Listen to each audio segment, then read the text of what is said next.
Hello, hello, welcome to my channel. Hello everybody, Renzo here. Let's see, hello Nikki, how are you? Hello Michael, hello Nilu, hello Ludmila, hello Maria, hello Jim, hello. Okay, let's paint. You know, the last time I have painted Angelina Jolie, and somebody just suggested, why don't you paint Brad Pitt? I said, yeah, it's a good idea. Let's paint Brad Pitt. Hello Monique. Hello Marius. Okay, just one second. I need to move here, you know, the photograph on my screen.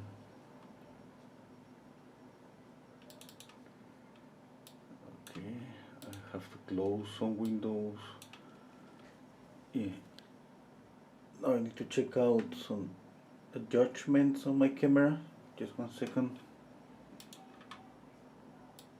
Just one second.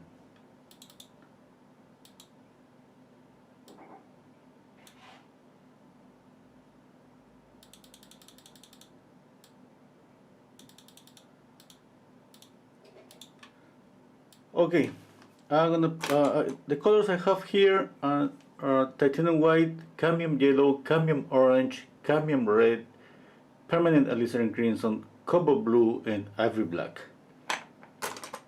I use as usually just synthetic brushes. I've been using lately a couple of brushes that I've been buying. Okay, no, I'm not recommending this. You know, I'm just sharing. I'm buying these brushes. I'm using this. I just bought a couple of these sets yesterday. This is just like $2, and this is like $2.50. I'm not recommending. Okay, expensive, nice brushes are just the best. I love, you know, to buy these brushes, and but I keep and are kind of nice brushes are the brushes that you use for blending. This one, for example, I mean, this, you know, you can tell that the stage of the brush, but these the ones that I use for blending, and I have a lot like this one, like different sizes. You see? Okay. Okay. Hello, Oscar. Oh, Oscar, how you doing? Hello. Hello, Victor, Francisco. Hello. Sorry, I don't know how to pronounce your name. Hello, Bob. Lollipop. Have you ever painted any celebrities or singers in your life? Yeah, in YouTube, in my channel, you're gonna find out so many, not a lot, but you know, some of them. Hello, Sylvia. Hello, Leah. Leah is asking me what mediums are you using. Okay, I'm gonna start painting, and I'm gonna answer those questions while I'm painting. I'm mixing just orange and black. I got something pretty close to raw umber. I'm gonna sketch with this color. Hello, Olive. Yeah, I don't use any medium. I use when I paint the background, but you know, linseed oil. I mean, I use linseed oil, but just with for the background. And another reason that I would use linseed oil if the canvas is maybe sucking, you know, the oil paint too much, and that for that I would use the linseed oil. Okay, just blocking the face. Remember, I got the image to my left, same size. Okay.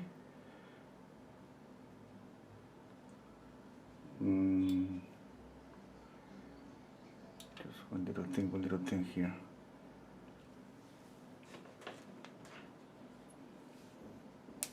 Let me see. Okay, maybe it's too big. I don't have space for the neck, and that's okay.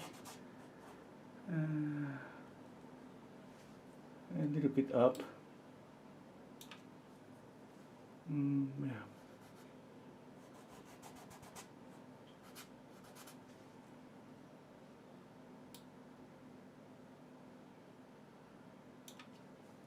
Okay.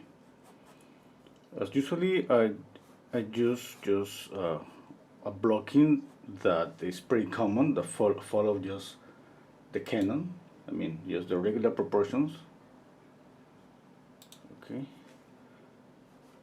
First, I check out the photograph. I see his proportions. Following just the canon tell us that we can split a face in three portions, three equal portions.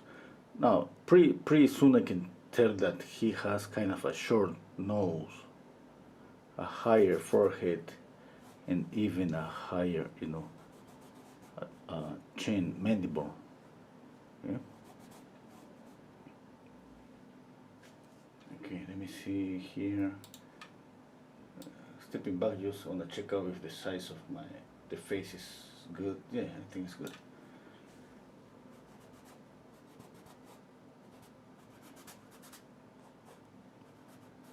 Okay, now another proportion is splitting this portion in three.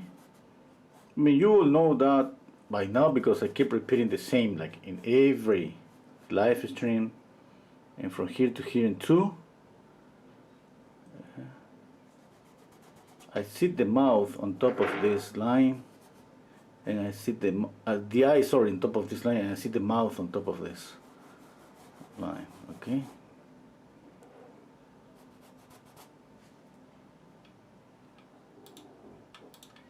I don't use too much paint when I'm just uh, uh, doing my overall shapes and just kind of a sketchy drawing.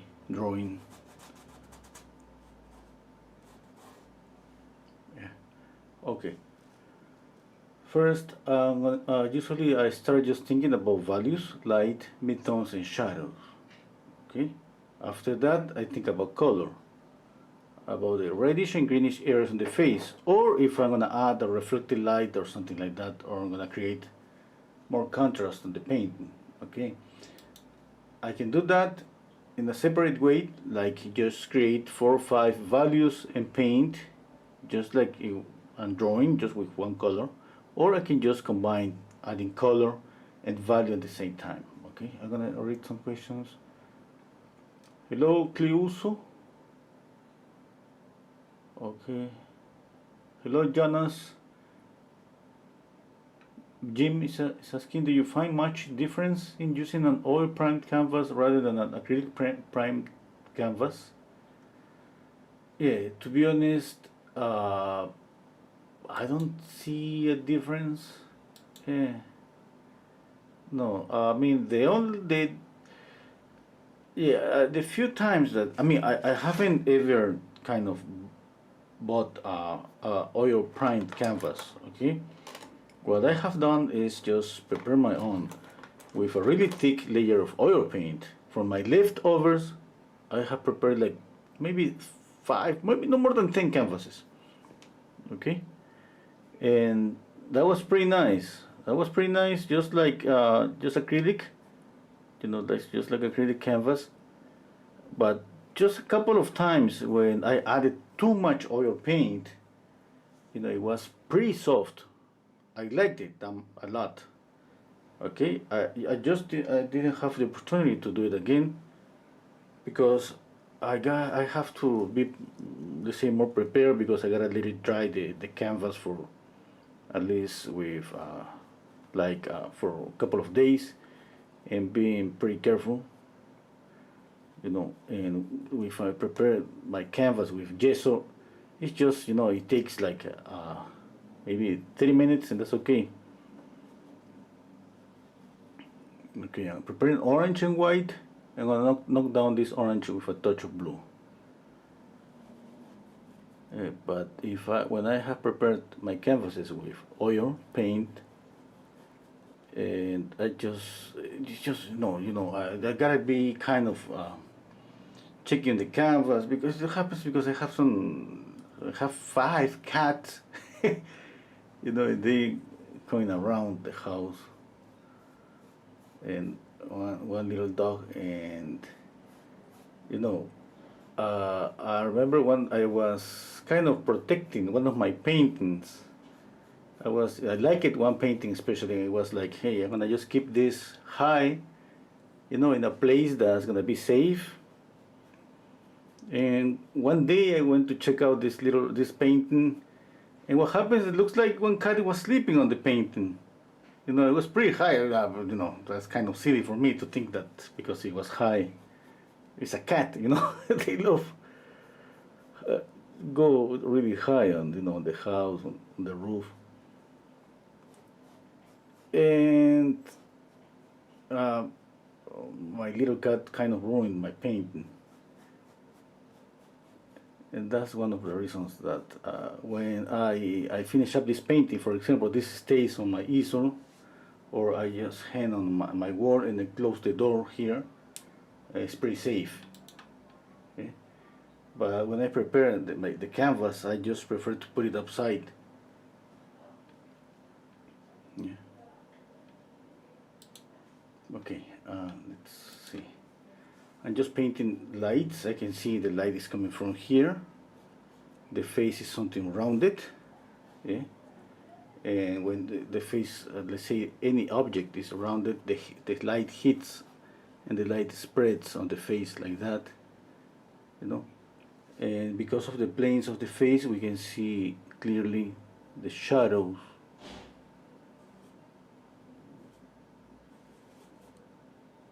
I'm mixing again orange and blue, a touch of red. For this base color, the mixture is pretty simple. We don't need to kind of overthink about this, like for the very beginning, trying to find really, you know, funny colors, or it just with a primary palette that's gonna be enough. Right? Then after doing this, we can just, you know, add all the color we want.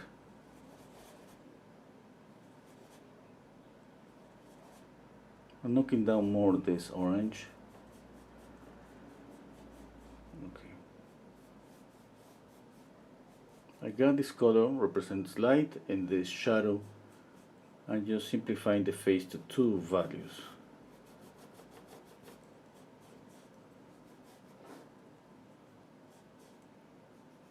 One plane the nose here, another plane of the face here.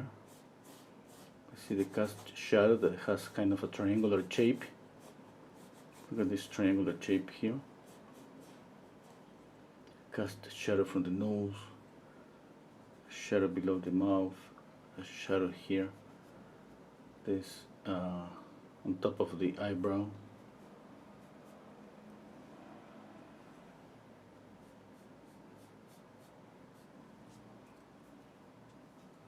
Okay.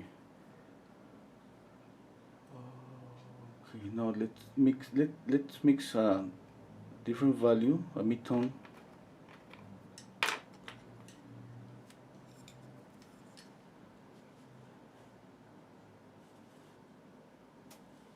Okay, it's the same orange. You can prepare orange just yellow and red, or you can just have, you know, cadmium orange. When you prepare with yellow and red, just the only thing that sometimes one mixture get reddish, the other one maybe yellowish. You're gonna spend a little bit more time trying to get something closer to a value scale.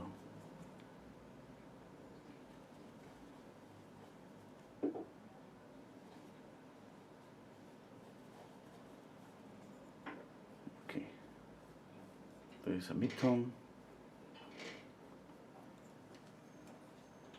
Let's see, I need to step back a little bit. Oh, I need more orange.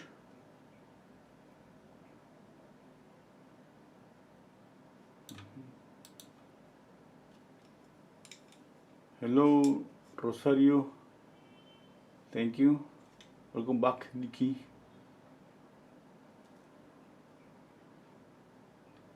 Okay, more orange.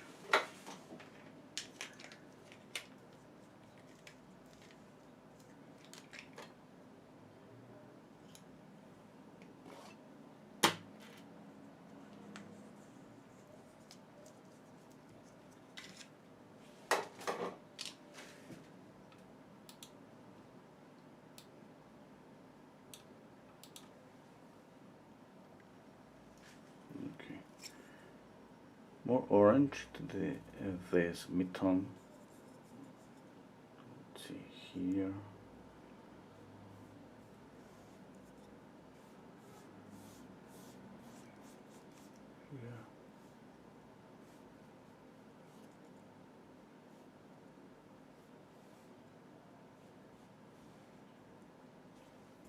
Just let me know any question you have.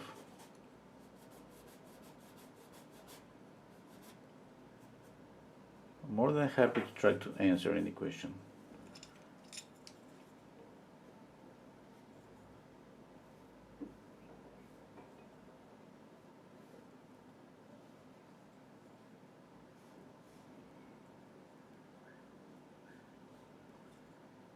Okay. I'm painting with my eyes squinted down. Okay, and sometimes I put my face kind of between my painting and the photograph.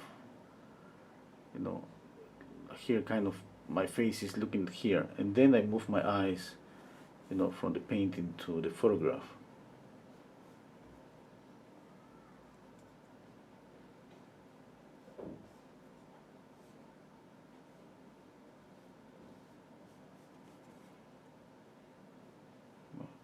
And when I say this about moving my eyes, obviously I'm doing that all the time, but especially when I put my face here, it's just to do this movement really fast.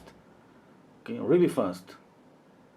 And then basically I try to see my painting straight forward, and then I move my eyes to see the photograph. But from time to time I get kind of in the middle, and I ping pong my eyes, you know, from one side to the other side, just like that, really fast.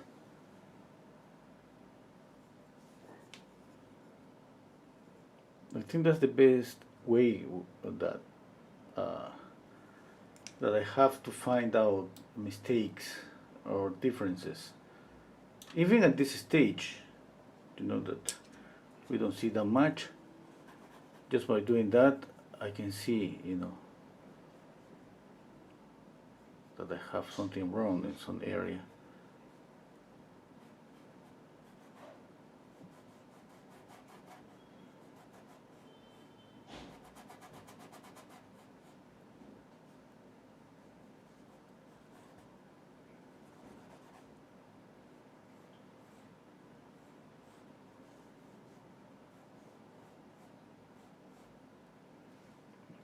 Let's see. I have 3 values: light, midtones, and shadows. Okay, maybe it's not perfect, but it's good enough right now.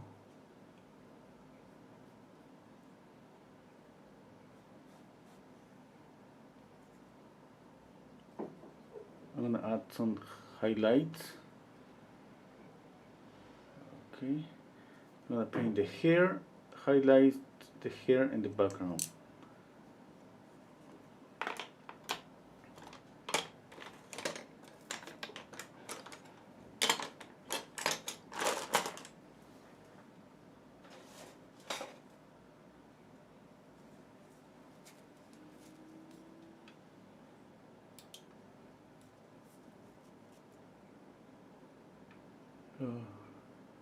Varun is asking me, how do you clean brushes after you're done? I have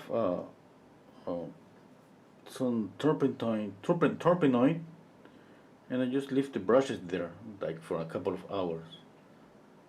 You know, it's kind of just that, and it's better if we use, or somebody use some soap, yes, for cleaning brushes.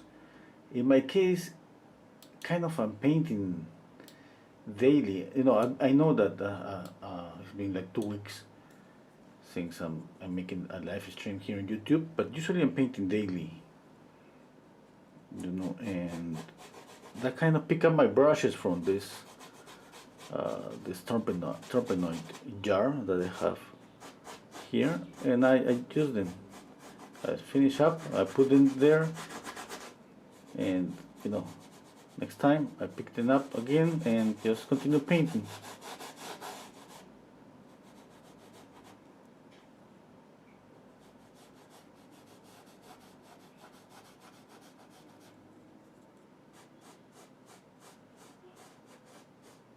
I was thinking about doing something that somebody just told me, that a painter, he used to kind of dip the brushes on linseed oil, and just leave it there for the next day, for the next session. It looks like that works. Nikki saying, for black people's undertones, do you start with the same orange or burnt sienna or raw umber? Something else? Yeah, let's say that for darker skin color, I can just skip this one and start with this one, and a darker one. But I can use the same orange, blue, or orange or black, or orange or raw umber. But it's just like working like, I'm not gonna use maybe this color that would be for the highlights. In this case, I'm gonna need a new color for the highlights, which is gonna be a lighter one here. Okay. It's kind of just moving on this value scale. Hello, Bertha. Bob Drink Water is asking me, what inspires you, Renzo? Okay, it's kind of a difficult question. Difficult to answer, My son, he asked me the same, like, so many times, and I don't know what to say. But in a different way, he's like, what do you paint portraits? Like, all the time, And when he see me painting one of my, let's say, creative paintings, and I usually paint human figure, he's like, what do you paint the same? It's kind of the same question, what's your inspiration, but different, that's my son, he just go directly with a simple question. It's pretty difficult to answer. I don't know, we just love to do this. I don't know, I think we all share the same, we love this, and I don't know why, because there's gonna be so many explanations, like, art, because, it can make the world a better place, and anything, But the truth is that we just love to do this, and we keep doing this again and again. And it's kind of, for me, I can paint portraits like daily, and I'm not bored at all. It's like every new painting is something new for me.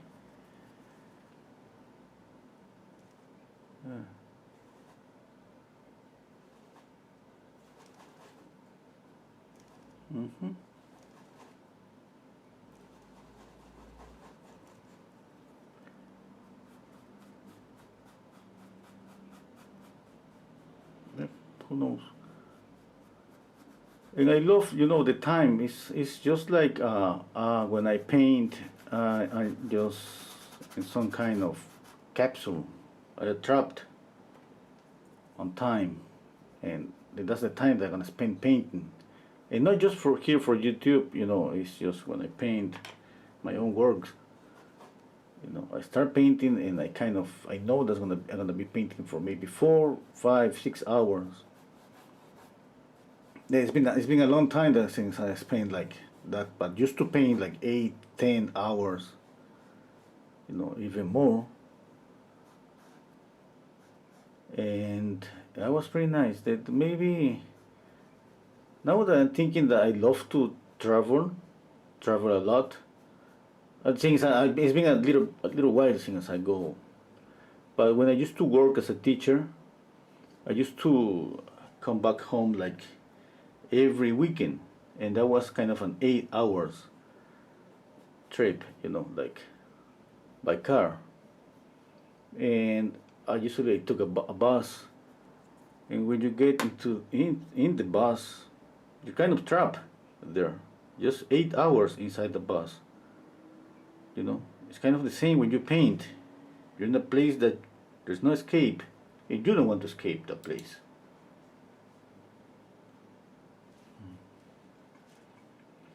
Beth, hello Elizabeth, saying hello everyone. It already looks like Pitt, yeah? Okay, let me step back. Eh, with funny eyes. Simus is saying, here also, have you seen Ronnie Good's painting? He's the guitarist from the Rolling Stone. Yeah, pretty sure, pretty sure. I think I painted him.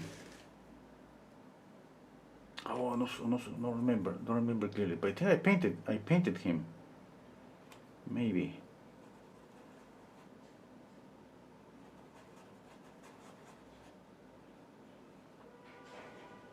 I'm using this 00 brush. Okay, I gotta pick up a different one. I pick up a pointy one. Okay, I'm gonna use this one. It's not that small, but it's pointy. That's what I want. Because I wanna use it like a pencil just for drawing. A little bit one eye. A little bit the other eye. Okay, I'm comparing. Yeah, that's okay. One thing, I gotta just pay attention to kind of lines or curve or something that is kind of pre-pronounced. For example, for this eye, it's something like this curve. It's pre-pronounced, and then here, like this. Now, what about this eye? The same. No, it's something that goes like this.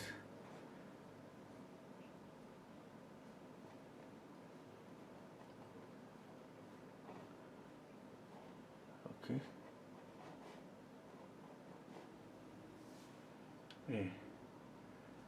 Yeah, I'm simplifying, you know. Obviously, there are more details, but not thinking about details. Just thinking about longer lines that they can use, you know, to copy. I simplified that on the photograph, and it's easier to move that shape or form from the photograph to my painting.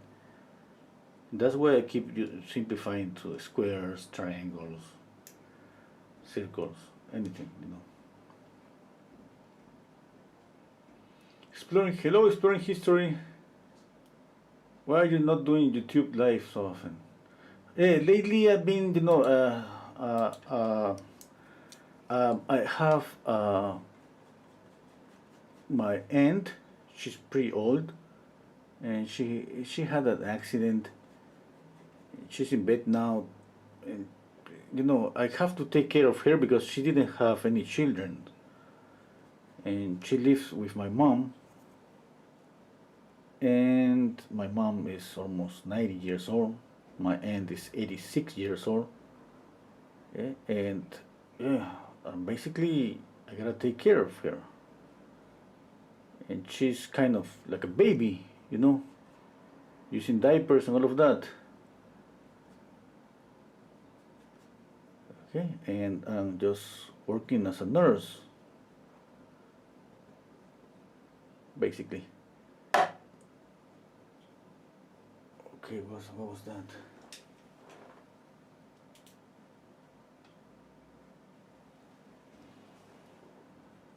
Yeah, I heard a sound. You know, you heard the sound. Sometimes the sound is kind of an announcement that something's gonna happen with the light, with the power. Yeah. I hope nothing happened.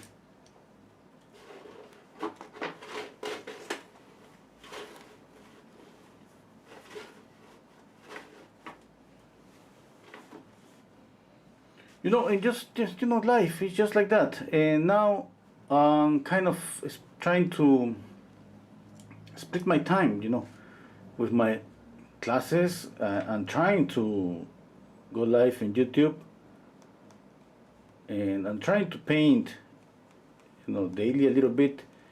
And what I've been doing lately, not a lot, but I think it's easier. Just it's digital painting. Yeah. As a matter of fact, today and yesterday I did a couple of live streams on my digital painting channel, which is just an hour because that's kind of simpler, faster, and I spend an hour and I don't care.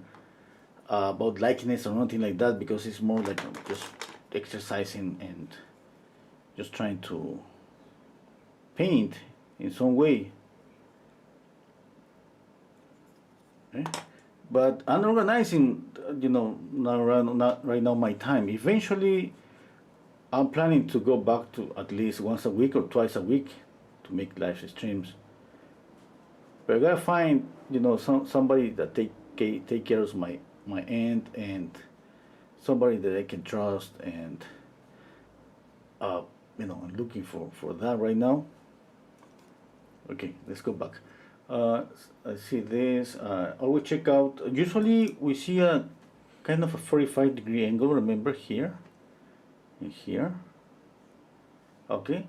Usually, I mean, it's something that we can use, a 45-degree angle here. Now, it's not gonna be perfect, but at least it's gonna put it closer to what usually happens on a face. Okay.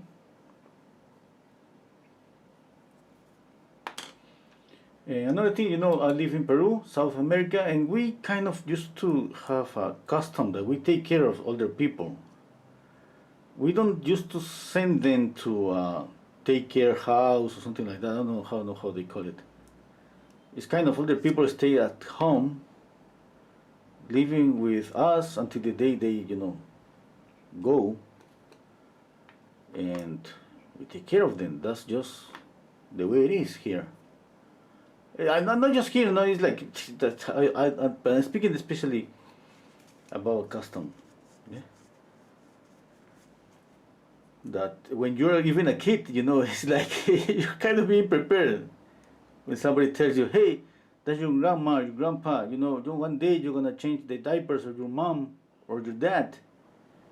Be preparing yourself for that, and you think, oh my God, as a teenager, you think you got that in your mind.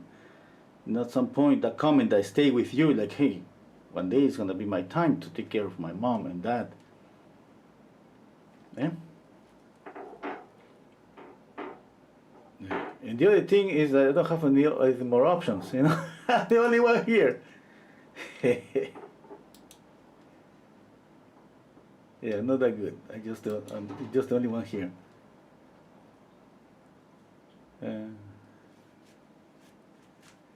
Okay.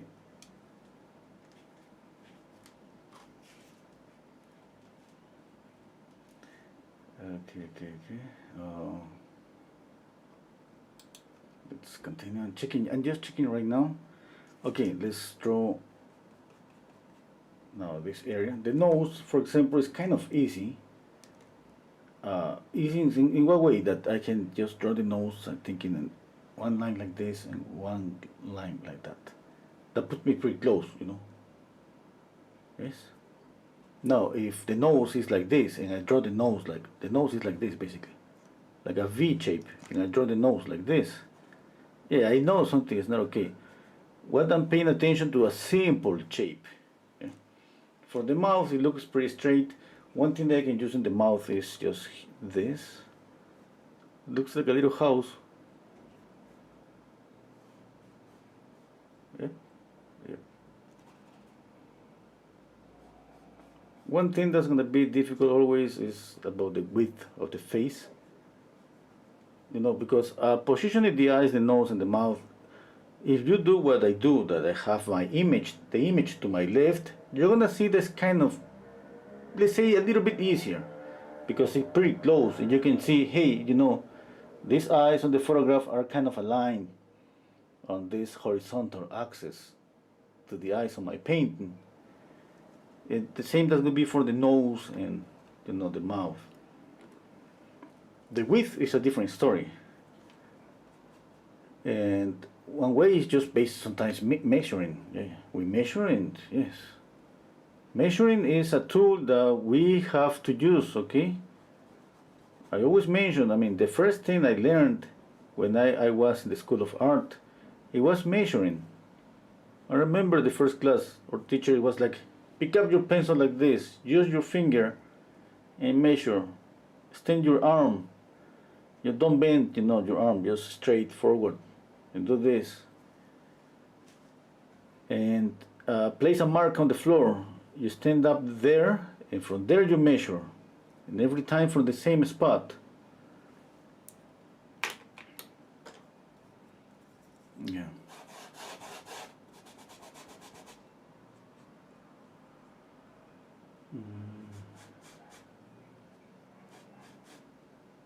Yeah, here I use a little bit of linseed oil, just to spread the paint a little bit faster.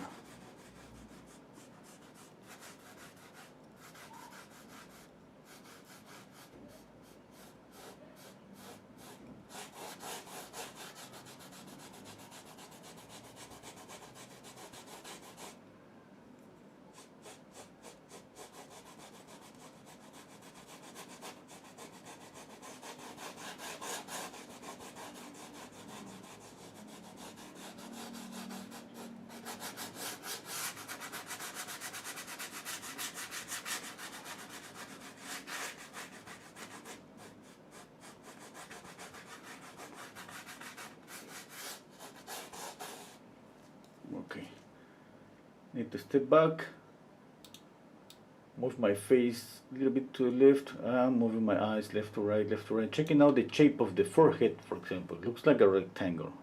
Yeah, I gotta lower the hair a little bit. Okay, look at this shape here. I think that I got that pretty good, and got this pretty good. Yeah. Okay, I got light. I'm squinting down my eyes and I see lights and shadows. Now, I'm gonna pick up a little bit of this lighter color. I'm gonna place highlights. Okay. Now there are highlights that we should know by heart where to place them. Okay, and that's because of the bonds. For example, here, as you can see here a little bit, here the cheekbone, the nasal bone, tip of the nose, the chin, okay, forehead, and that, you know, that's a combination between the things you know about anatomy and basically what you see on the photograph. Both things, remember, working together. What you know and what you see. If you just copy what you see, you gotta have, you need to have a really strength, you know, a really strong observation skills to copy just. But I gotta tell you, for me, it's easier just when I started to know about anatomy, muscles and bones. It's just like I was able to copy better. It doesn't look like that, but it doesn't look like logic, you know, when you think, hey, you know, it's kind of you just copy something, you know, but I don't know the reason. The thing is knowing what is beneath the skin. It helps you. It's gonna help you to see more. Okay, I'm gonna check out. Thank you, Abdul. Okay, hello CZTV. Cleuso, ¿a dónde las tintas se mezclan formando scores na mouthwash? I think he's saying, where do you mix the colors? This is the same canvas. I use a portion of the canvas to use as a palette.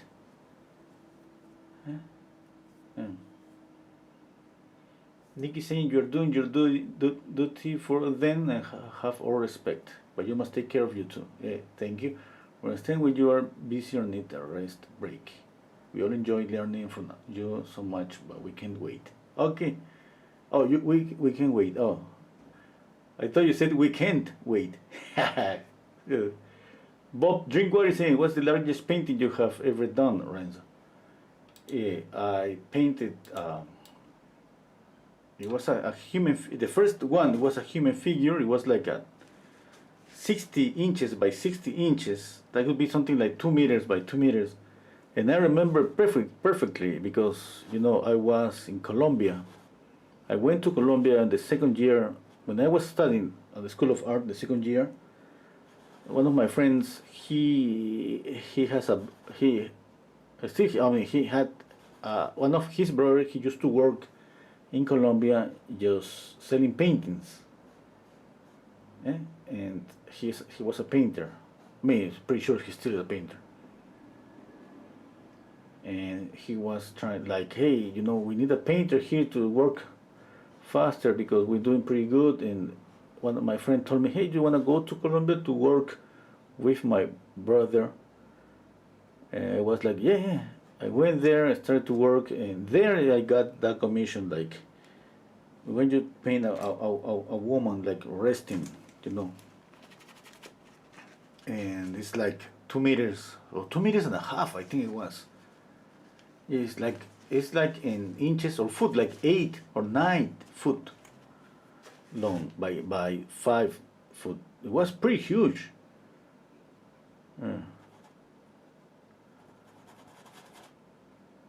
And at that time, I didn't know too much about pricing the paintings. I still don't know, but it was like I remember my friend told me, "Hey, how much do you want for the painting?" I thought to myself, "Okay, this is my opportunity to get some good money from because it's pretty good." Yeah, and I'd say something like $300. And my friend, he was like, "You know what? I'm gonna give you 500, okay?" I said, "Oh my God, that's really bad."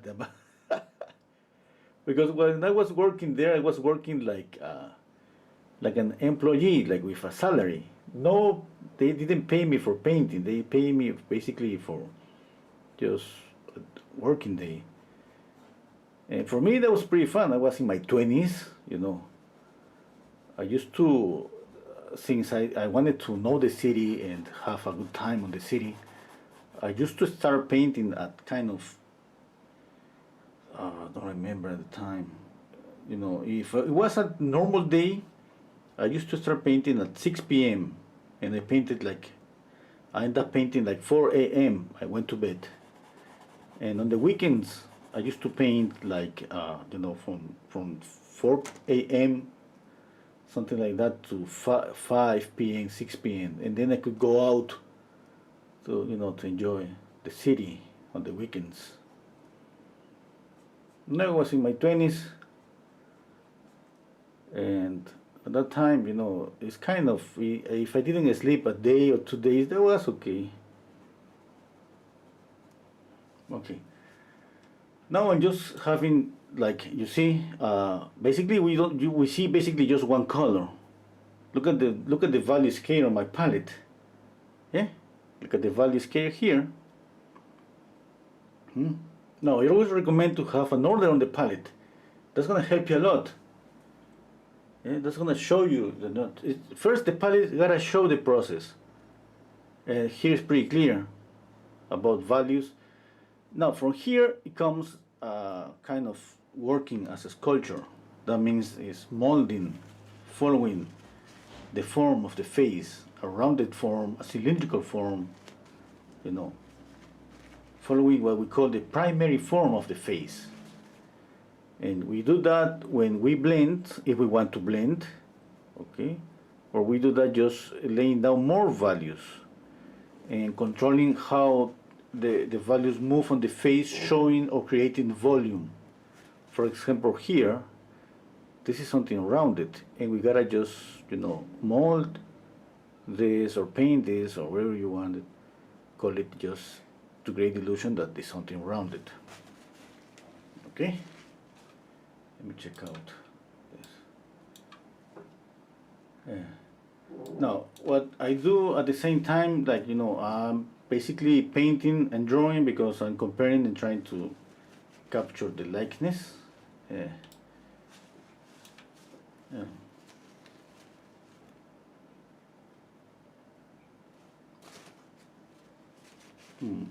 Exploring history, saying, you're doing so good taking care of your elders. Let me know if I can be a help. Oh, thank you so much, Exploring History. I think you're a doctor. You told me, yeah? A doctor in Canada. Yeah, thank you so much. Jonas is saying, I'm also doing a portrait with a lot of light. So it is interesting to see how you mix it with similar color. Yeah, just we recommend try to simplify. A portrait is pretty difficult, and there is no reason for us to make it even more difficult trying to kind of use a lot of colors. That's why I see orange, blue and white, and that's enough to get something closer to a skin color.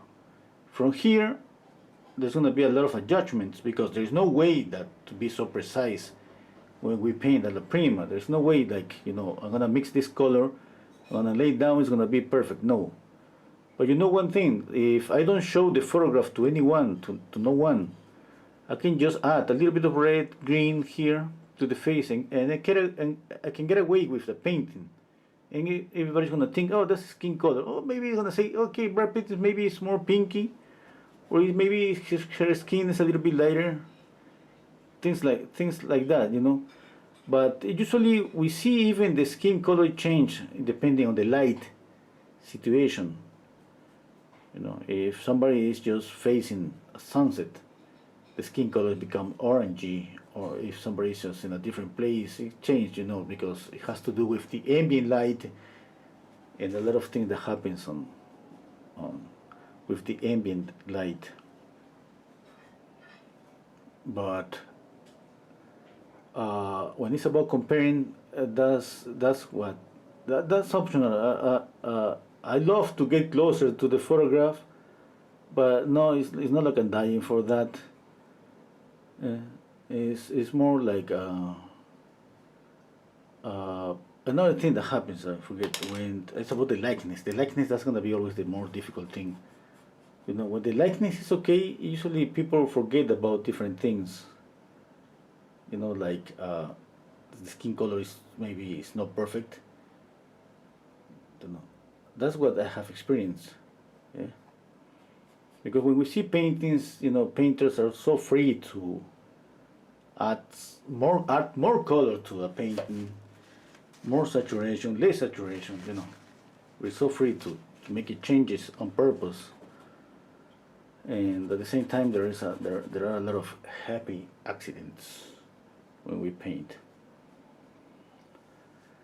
Okay, I'm going to add a little bit more paint. Let's see. Mixing orange and white, a touch of blue.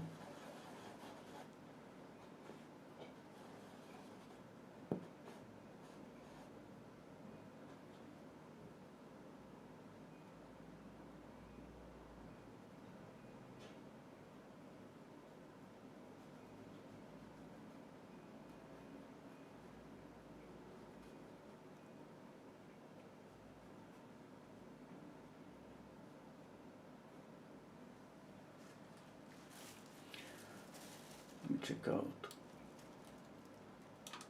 I want to adjust my camera. Looks like my camera is showing this too bright.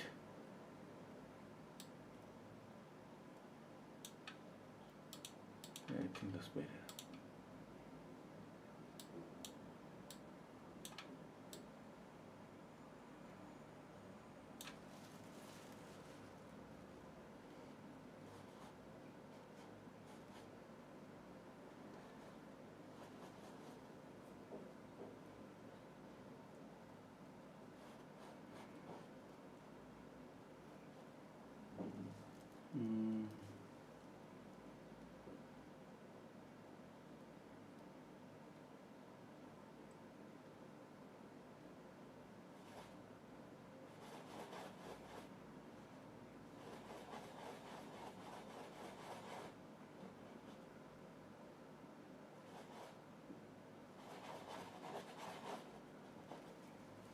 I'm gonna check out some comments.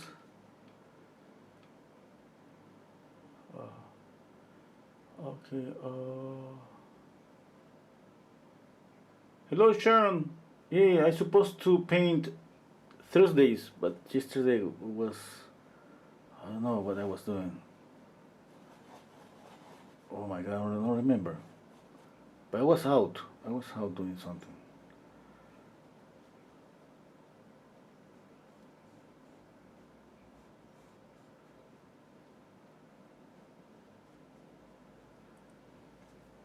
Okay. Hello, Branco. Hey, Renzo, do you use paint thinner when you paint with oils, or only cleaning the brushes? No, just for cleaning the brushes. I use linseed oil to spread the paint on the background, but just paint, not no medium.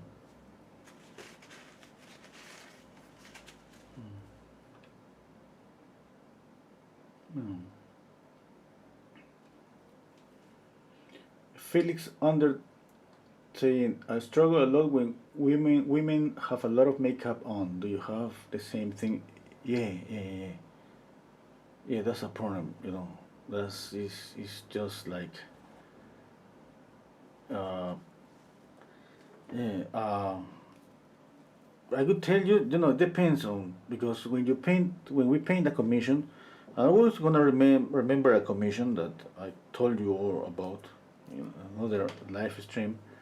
I got a commission and I painted this woman, and she wanted me to paint her eyelashes, like it looks like the eyelashes went from the eye to the eyebrow, you know. But that's okay. The thing is that you can paint that. We can paint that. That's, you know, makeup is makeup. We don't have a voice on that. Yeah? The thing is that I try to kind of, you know, soften some area of the eyelashes, making some of them kind of soft, adding some sharp, you kind of, you know, making break up the rhythm, because it's not about making all of them pretty. But she was like, no, that's not okay, you know. At the end, she wanted them to be perfect, like, you know, like something like perfect. The distance, the space between between the eyelashes, sorry, between the eyelashes, it was like just like, and yeah, you know.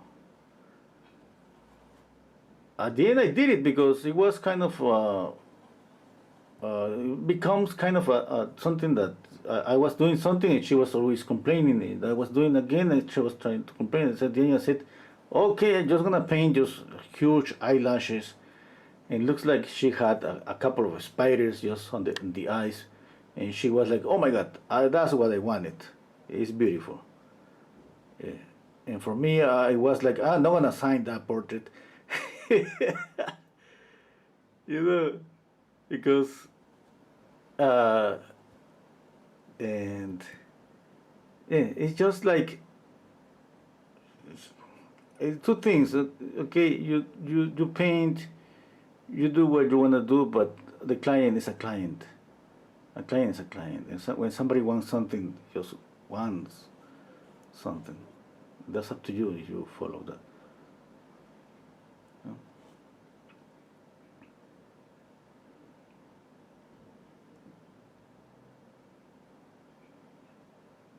And the same, I painted a guy. I remember once he wanted to kind of uh, to lose like thinner on the painting, eh? And I was like, you know, I lost the likeness to make him thinner because he was a little fat, yeah? And all the family was like, he doesn't look like him, yeah. But for him, he was like, it's perfect. Yeah. The thing is that you can say, hey, okay, yeah, that's it, yeah, yeah, that's it, yeah. Where's my money? Yeah, that's okay. But the thing is, usually when you paint commissions, is, you know, it kind of works like on recommendations, yeah. And people used to say, hey, who painted that portrait? I want this guy to paint one of my to paint me to, you know. And if somebody sees his portrait and he says like, look at my portrait, pretty sure everybody's gonna say, yeah, okay, who's that guy? And he was like, it's me. And I said, okay, okay, you know, it's like, you want this guy to paint your portrait. You wanna say, no, thank you, you know, because he's gonna pay somebody else, but not me. That's the thing. Uh,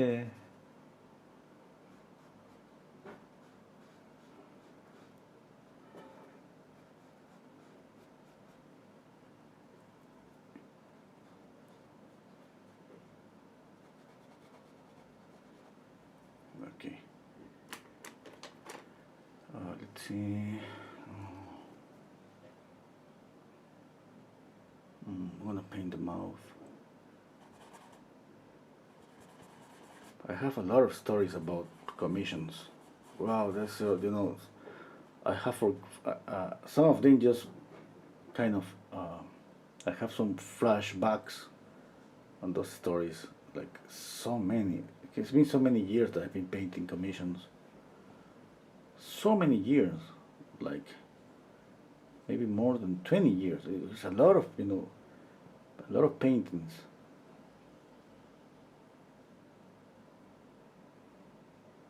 Even some of my friends, they got some commissions. They were asking me, "Hey, Renzo, can you help me with this painting? Because it's kind of, I cannot find the solution. I cannot just fix it."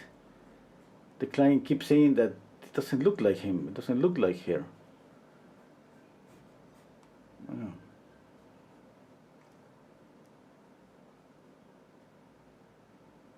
It's just like that.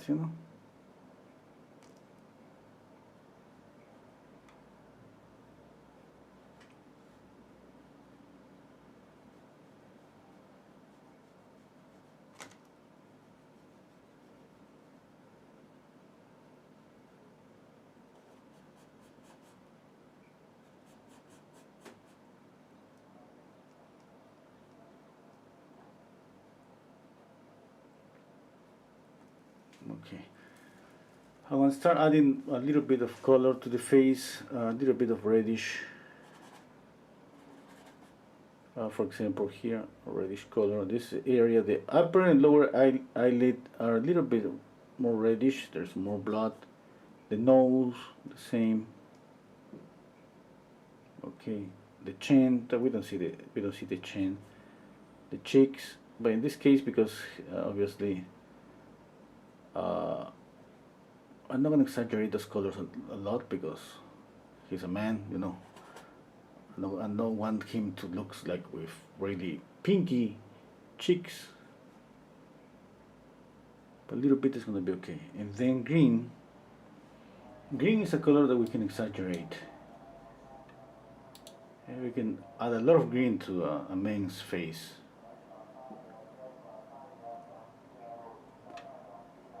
Okay. Bob Drinkwater said, "Do you buy and collect art yourself, Renzo?" No, I don't. Yeah. Yeah. No, I don't. I would love to. Maybe one day.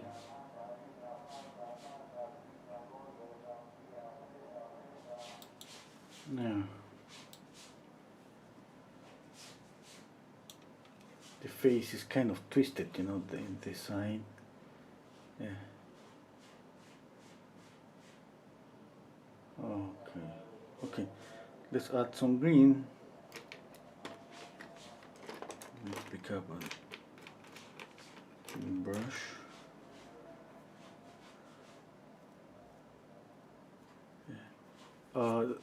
Here's the stage of these brushes that I bought in, for $2. Look at them. Here's brand new. I'm just telling you this because I don't want, like somebody go to buy this thinking I'm recommending that, and then you're gonna get a surprise because, when it's new, the brush is like this, and then you got to this stage. Look at this. I'm using like this a lot, Why? Because they carry more paint when they're like this. Look at this, for example. No, it depends on the amount of paint you put, but anyway, between the synthetic hair, it kind of carry more paint.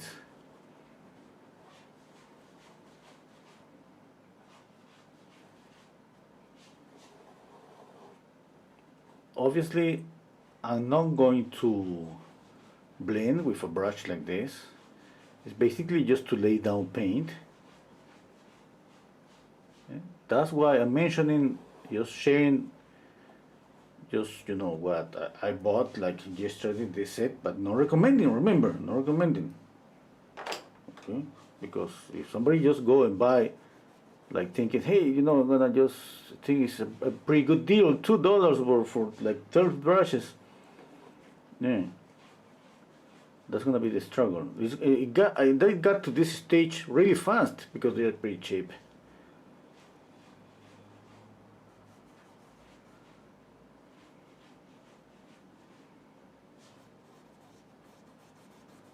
I saw the neck kind of red. I'm just painting this green, and I'm gonna add some touches of red later, but right now I just want this to be greenish.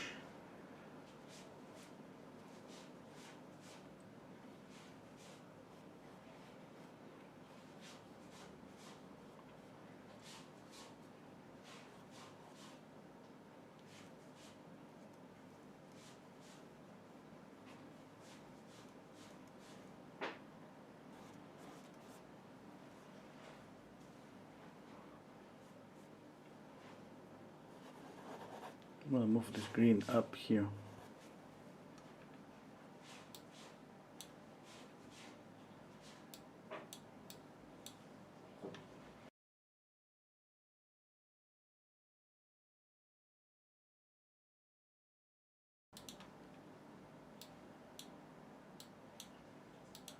Okay. Nikki saying, Renzo could probably be surprised how we all have his videos and voice going in the background while we try to work on ours. Eyelashes to the eyebrow, yes, Monique, like Betty Boop eyes.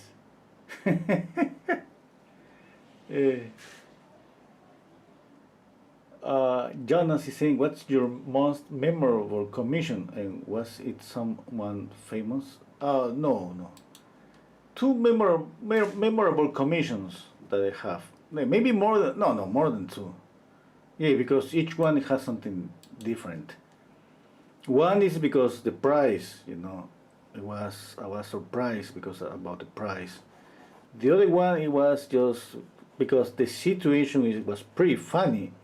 I still remember, I was the School of Art. This was a woman that she used to kind of work selling paintings, and my teacher, he recommended me.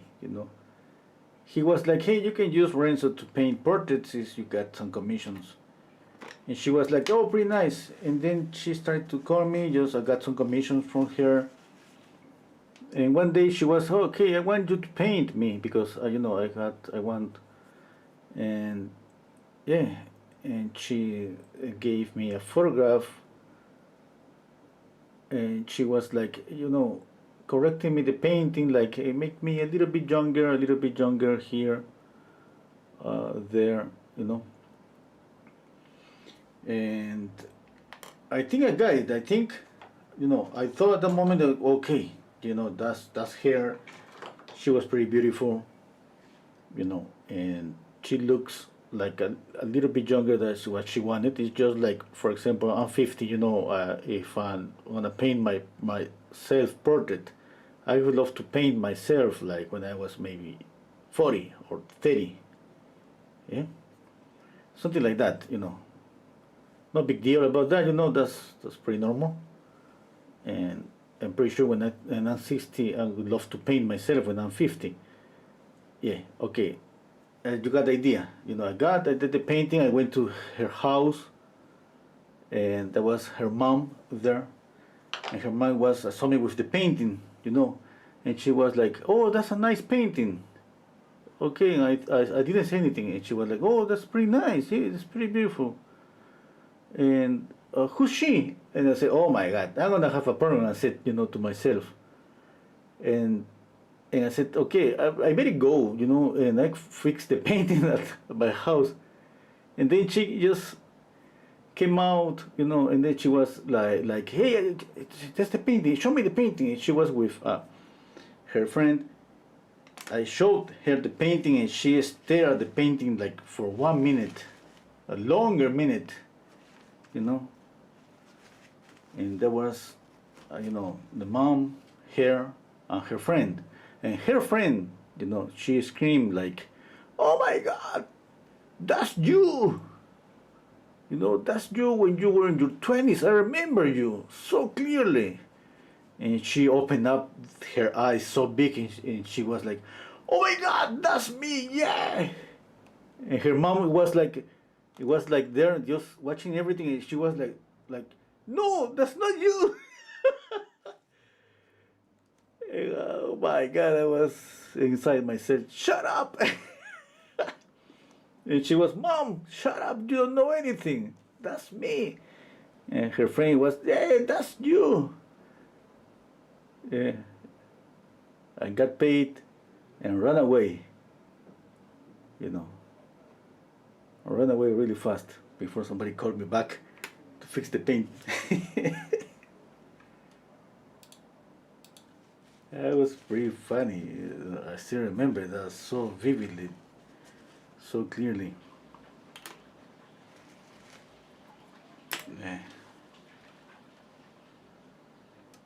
Hello, Maggie. Hello, Sylvia. Hello, Painted Dragon Studios. Hello, Butcher. Butcher. Do you hear about the protesters that defaced Van Gogh's artwork? What? They poured soup all over and glued themselves to the wall. Oh my God, I don't know about that. I gotta see the news. I gotta watch the news. Sylvia, do you paint with a la prima technique also for really long paintings? No. That commission that I got, this painting 2 meters by 2 meters, it was like, those paintings I have to finish up the painting in like a month. They gave me like, hey, you have a month to finish up the painting. It was like, a month, that's not, that's not enough. I need more time. I gotta just add different layers. I gotta let it dry. It's different. Yeah, for that size, yeah, La Prima, they're gonna be so difficult.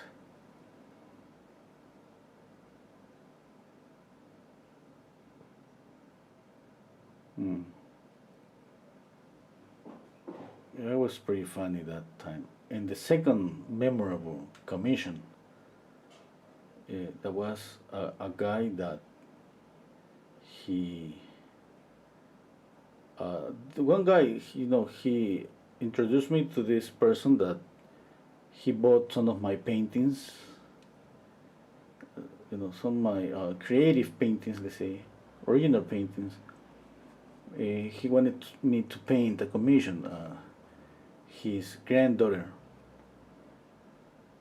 and he was like, hey, how much do you charge me for a commission like this size and this size, and and I was like, I was thinking, okay, what I'm gonna do? I was thinking in my head, I'm gonna tell him like maybe $1,000, yeah, and he want me to go down. I'm gonna go down to like $600, $700. And even maybe even less, there could be just $500. You know how a painter mind works. For 1,000 to the half $500. Yeah, that tells you all how bad we are doing businesses. Okay, the thing is, I didn't say anything, and this guy, he was like, how much? And I said, you bought some of my paintings from here and there, and I don't want to just, you tell me how much do you want to pay me, and then that's going to be okay for me. And I was, at that moment I thought that, I thought like, yeah, who cares? I'm not going to paint this guy because he bought me some paintings from the other guy. I didn't know how much this guy had paid for the paintings. And he told me, okay, Renzo, I know that, okay, you're this and that, and I cannot pay you too much. I hope you accept my offer. I'm gonna pay you $5,000. And I said, wow! I almost, plop like, plop. I didn't say anything, And, yeah. And I said, I stopped and I thought, okay, I gotta just act like I'm not surprised. And like it's just maybe too low for me. Yeah. And I said, okay, don't worry, no problem, that's gonna be okay. I can paint you that portrait for that price. And he was thank you so much. In a different situation, I would pay you more, but now, I just, it's from the last minute. I want this. I'm gonna just this painting to send this painting to my son as a gift, and I was so happy. I painted that one like daily for 2 3 hours, just working and working and working, let it dry, and that was my best paid work.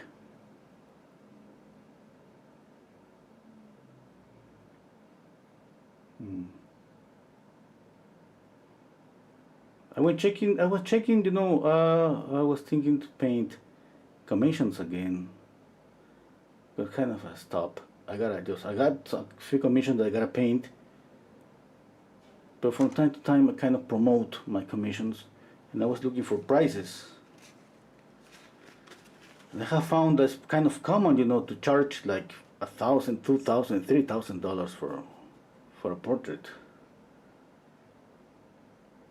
And I remember that maybe I wasn't looking in the right place for pricing the portraits, the commissions. But I thought with $500, $600 would be enough, or even less, like $200 or $160.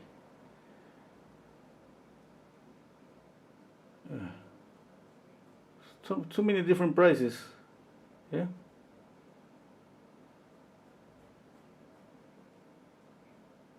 I don't picture myself, asking $5,000 again for a portrait.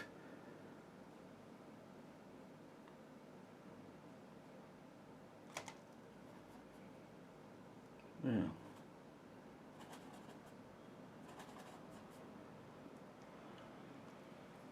Okay.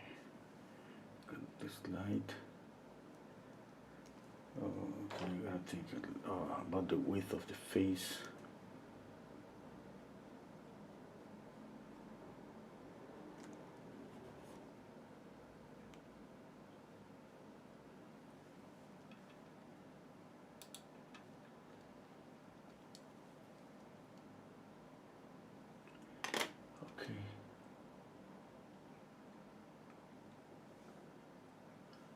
Nikki saying money, wallet, and split fast.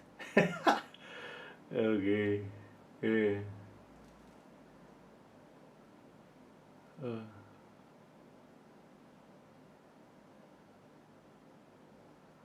Okay.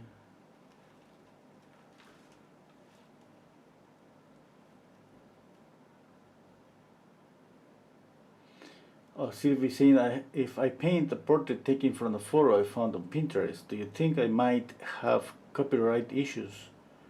Or is it better to change some details? For example, the hair color. Yeah, some people say that if you change 30%, that's gonna be okay. And about fan art like this, I haven't heard anyone, having any problem ever. And yeah, to be honest, I'm not an expert.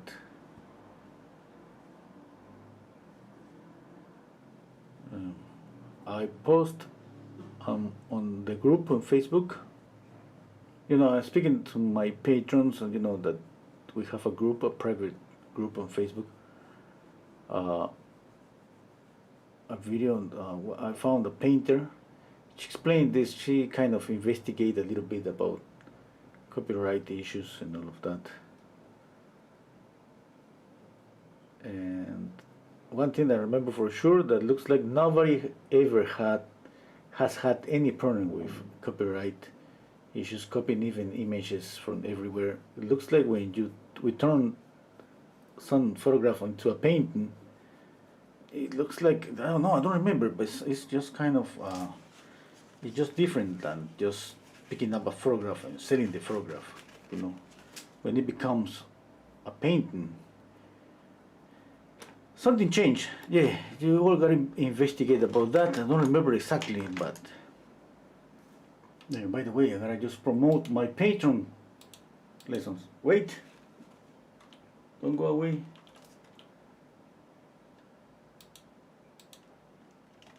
Here I'm gonna place the link to my Patreon, where we paint along, just like I'm doing here.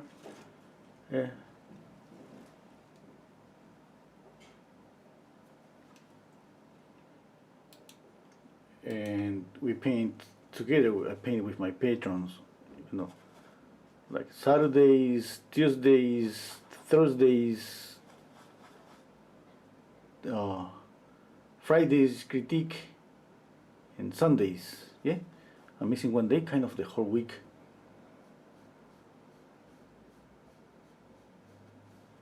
I'm adding the highlight just with a firm brush. I have some paint here, and I just one corner, and I go like that, and then I switch to the other corner and repeat the process.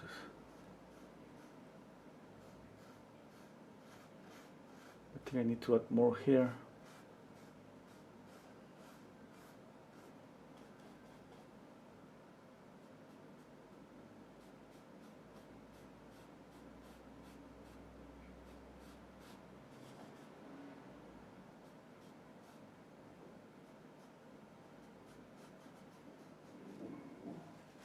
Okay, I'm gonna work a little bit on details. Oh, the mouth. First, the mouth. I was thinking about working on the eyes. Just tiny details. First, the mouth.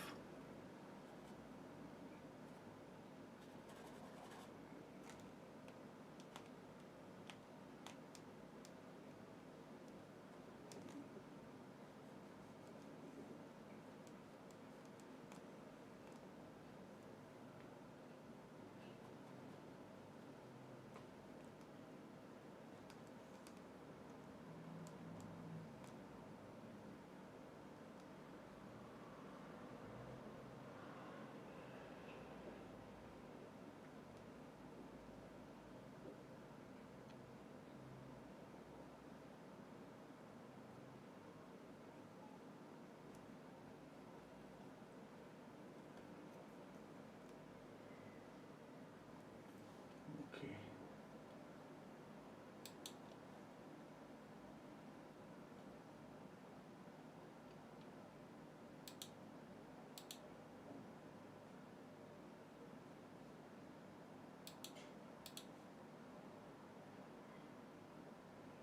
Okay, another thing that I forget to ask everybody is just to press the like button.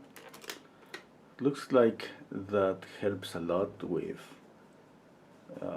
the distribution, the share of the video.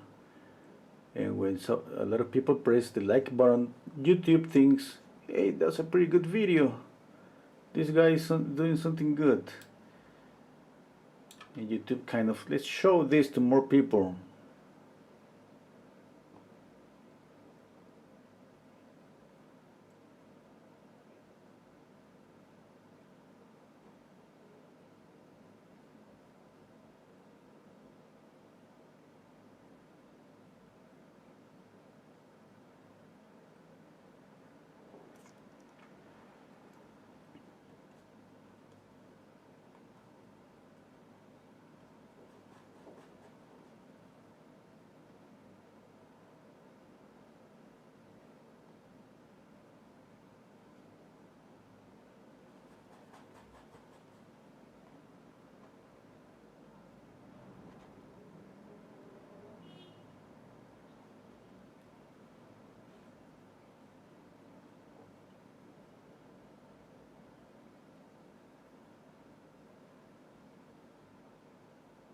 With the same brush, I can blend a little bit just by changing the pressure.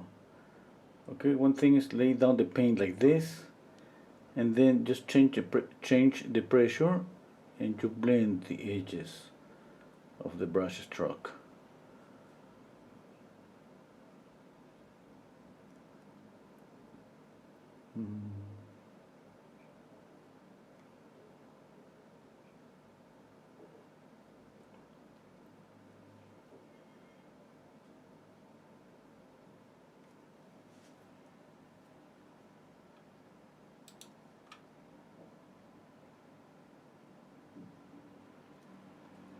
Oh, hello, Sarah.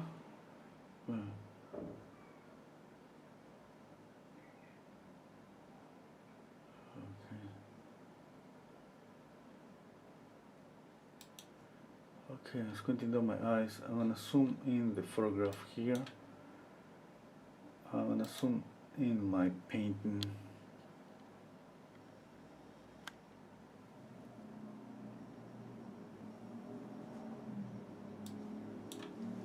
Looks like my camera is having some problems to focus. Okay. Now, let's see. I'm going to work on some details. I need to pick up just pretty tiny brushes.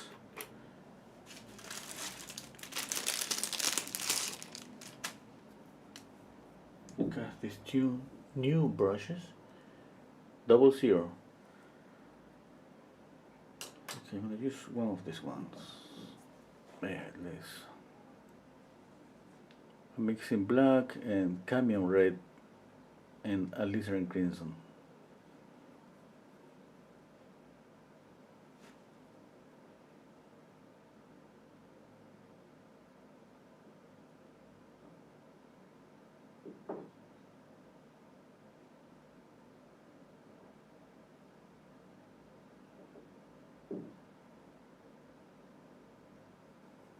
Okay, I'm gonna add more red, a lot of red, cadmium red to this mixture to paint this portion here. Can you see how reddish is this area? I'm trying to soften the edge a little bit, just there a little bit.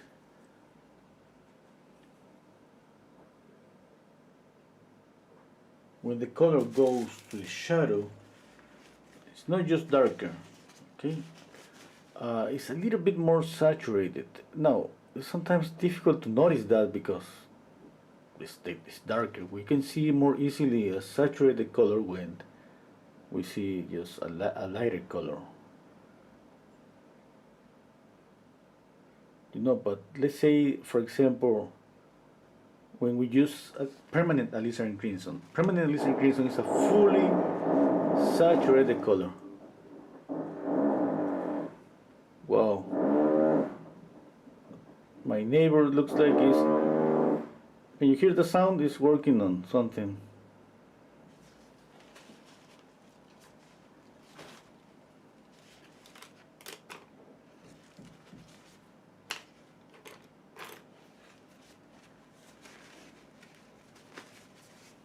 More reason to hate my neighbors.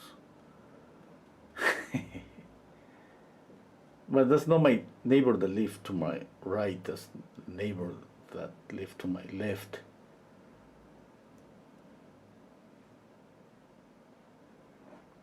I'm mixing cadmium red and white.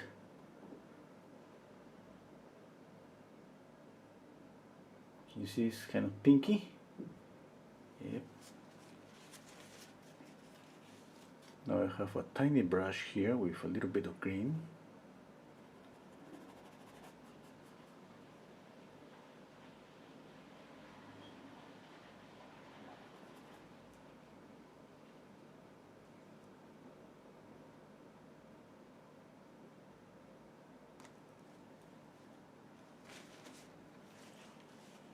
Okay, I know that I still need to work on that area, but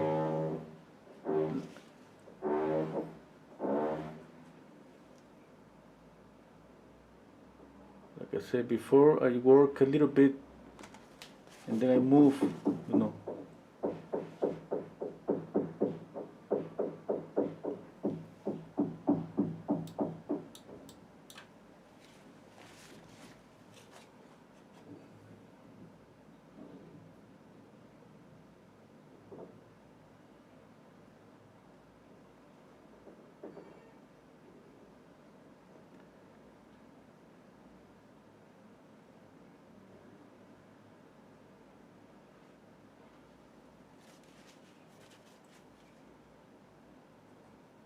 Pick up a reddish color for here with with the same brush, just changing the pressure I blend.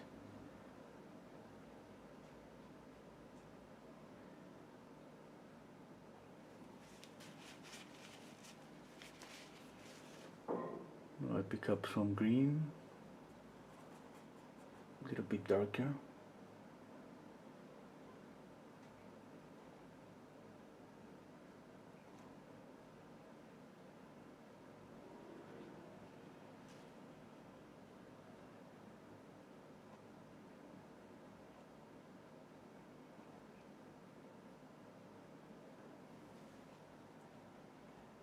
See some comments. Nikki saying his likeness is sure getting there. So thank you. Hello, Leticia.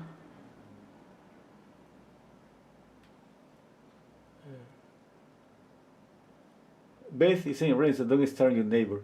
I love my neighbor.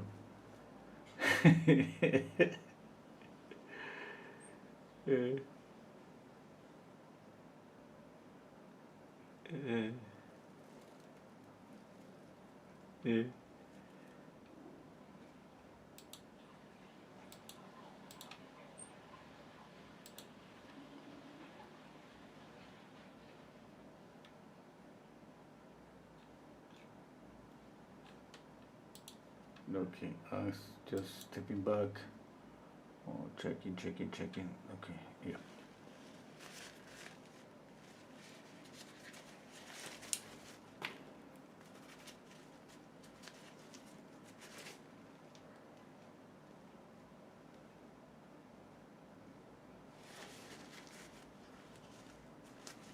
I'm picking up this brush 002, but when it's new, it's pretty pointy.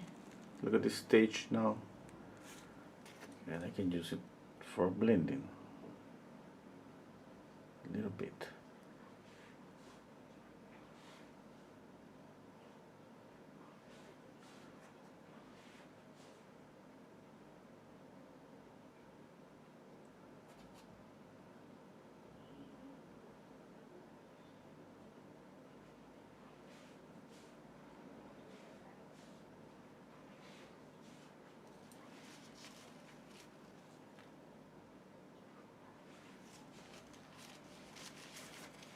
Okay, I need a different brush. Okay, this one. I need more green. I'm gonna use chrome green.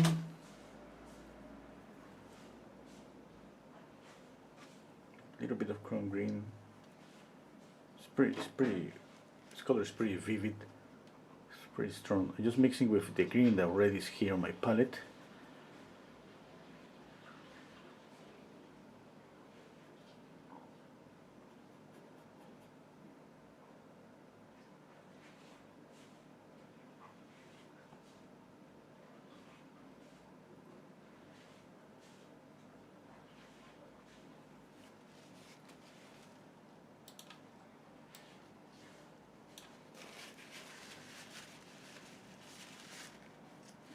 Okay, he has one eye a little bit more open than the other eye.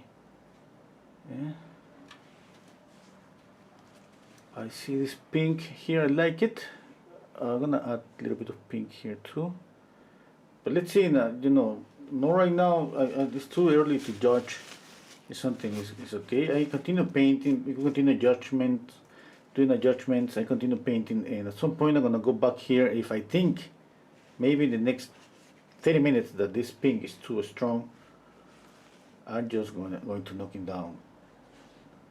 Okay. Okay, now let's move to the nose. The same here, I use a darker, let's say a darker red. There's a lot of alizarin crimson and cadmium red, and I'm mixing with the darker color here on my palette.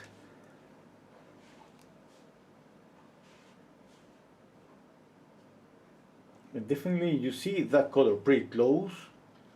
It's a dark saturated color.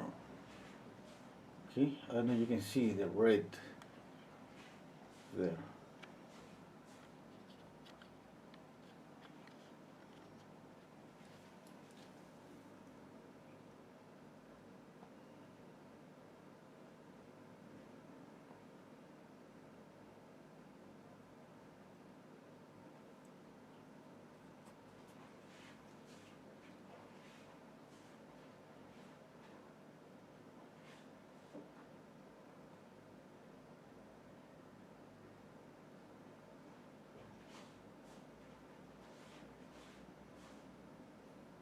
If you want to kind of pay attention even more to colors, you gotta think, for example, that the nose is not on the same level as the cheeks.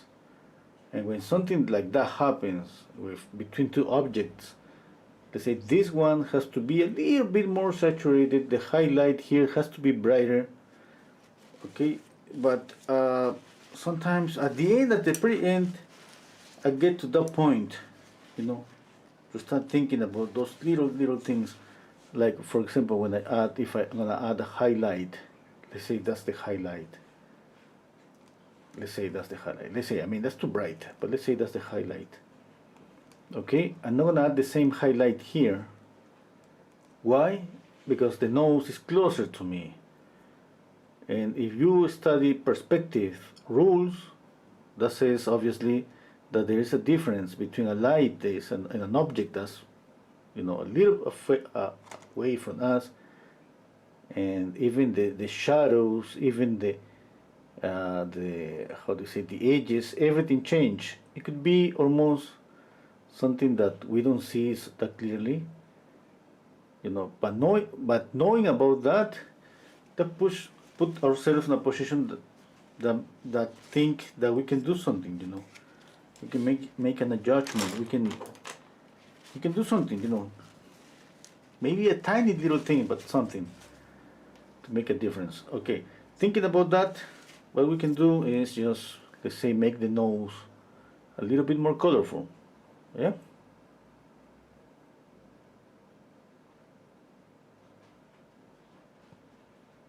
A little bit more colorful than this area here. But that's something that we get to that point when we want to kind of pay attention to even tiny little things on the painting.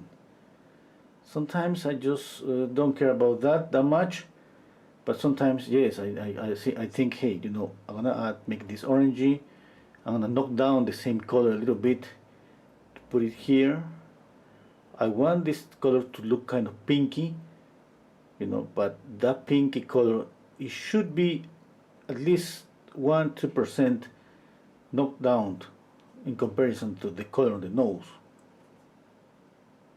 Maybe it's too much, you know, thinking about that, but you know, I left you the idea. Now I just sharing what, you know, a painter thinks sometimes when we go on those little things.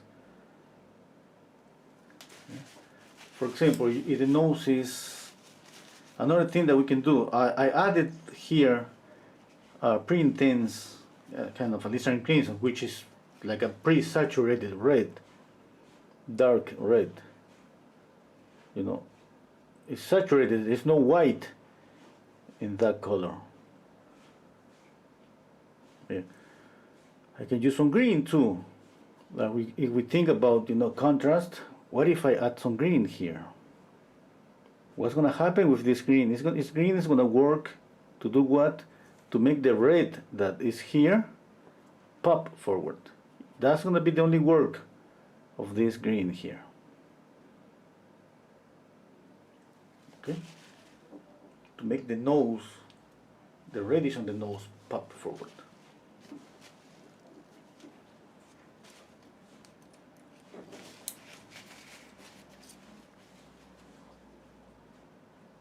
Okay.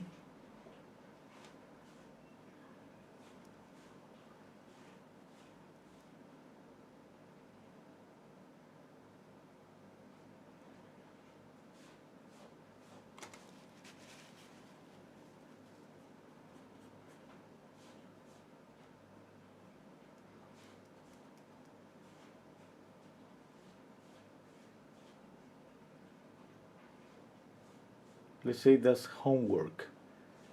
Now when you're painting on a portrait, you think for a minute about that. What are you going to do to create the illusion of depth? You know, those little things help to create the illusion of depth, but those are tiny things that kind of difficult to control. That's going to put you in a position that going back and forth on the painting, retouching and retouching again and retouching again.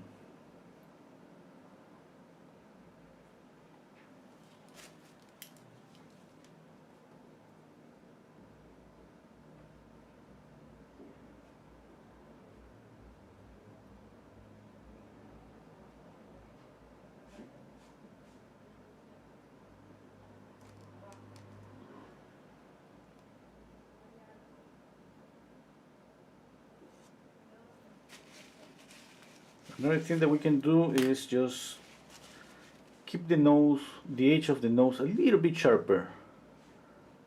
You know, nothing is pretty sharp on the face, but we have a little bit of sharpness, that's the word to say, here, that's gonna make the nose come out a little bit more.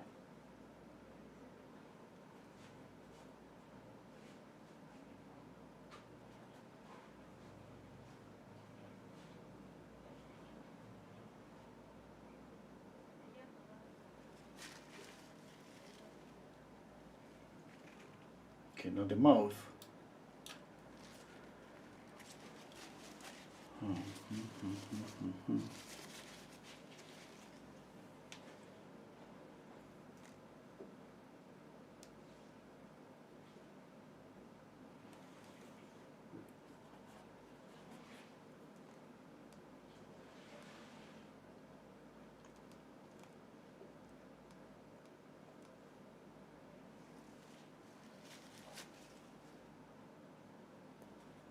I'm gonna check out some questions. Okay. Okay. I'm going to miss Sunday class. Beth is saying, yeah. She's going to travel again. Hello, Manuel. Hello, Parasto Art. Thank you, Nikki.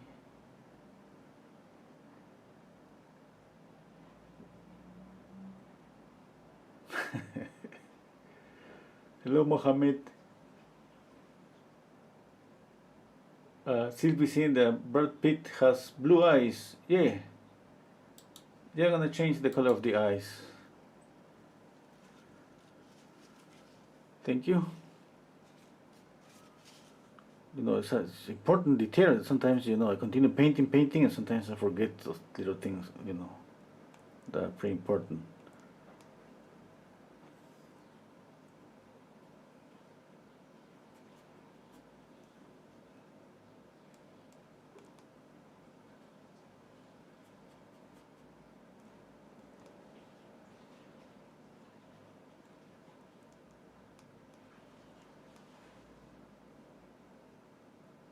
Who's gonna be next? You know, I painted Angelina Jolie. Now I painting Brad Pitt. Who's the next couple the famous couple that I can paint?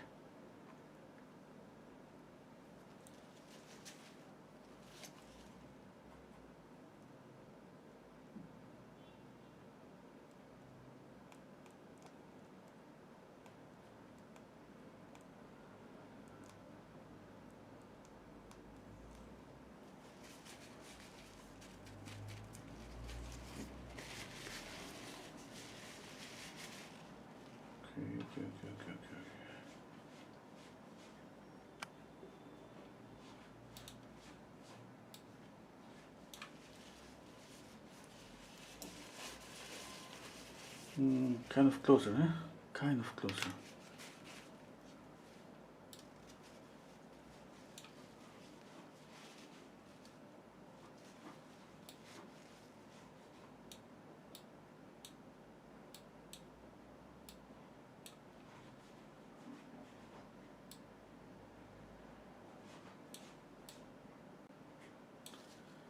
Okay.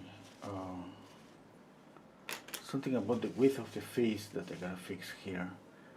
Here, I'm gonna add a little bit of light because he has some hair, some white hair on the beard. I'm gonna mix black and white.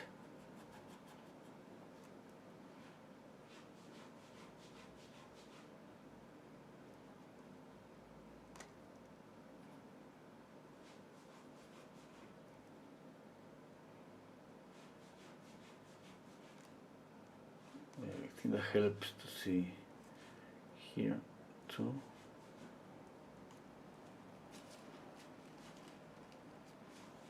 I'm gonna drop this eye a little bit more.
Okay, let's check some comments.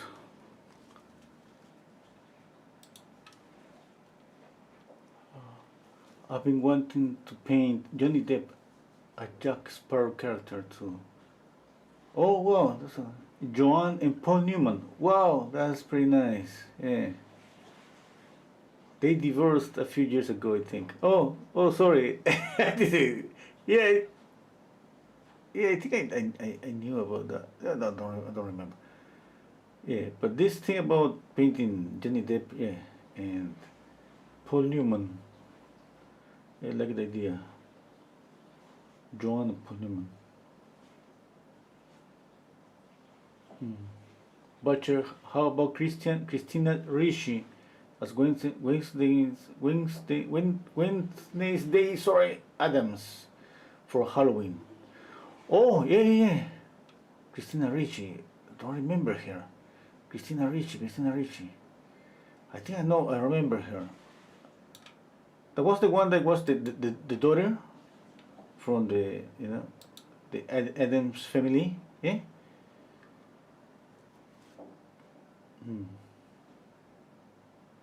Paint a Frankenstein for Halloween. Okay. Okay, that would be pretty nice. Painting a Frankenstein with a lot of greens.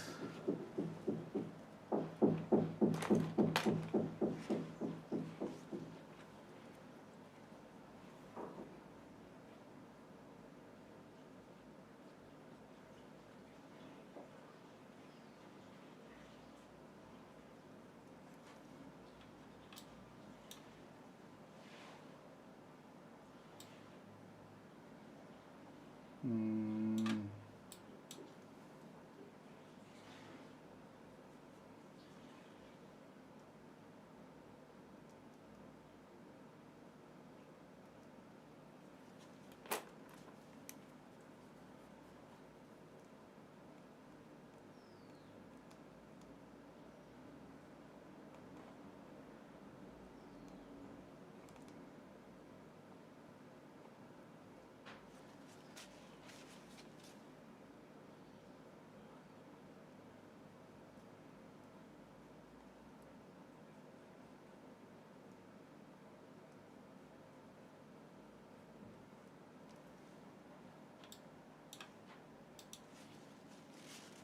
Oh, I forgot to post the critique, the announcement for the critique.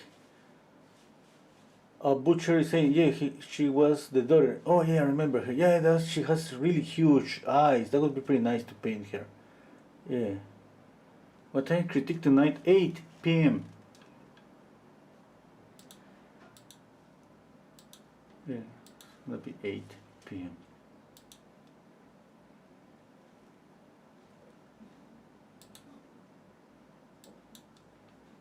Okay, gotta just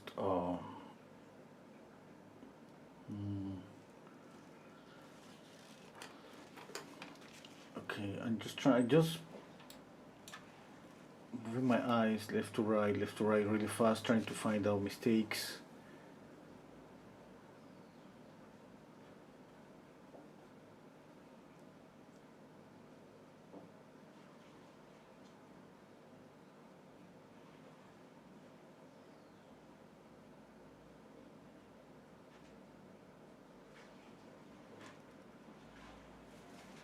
When is Halloween? The next week? Or this week? I think it's the next week, yeah? Let's put some wrinkles.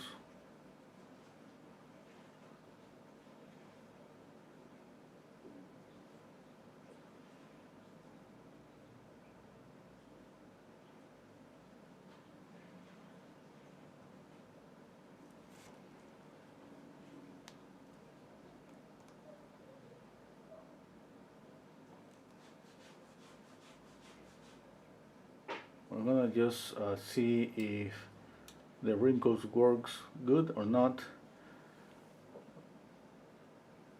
But I gotta paint like try to copy those details in order to copy the likeness.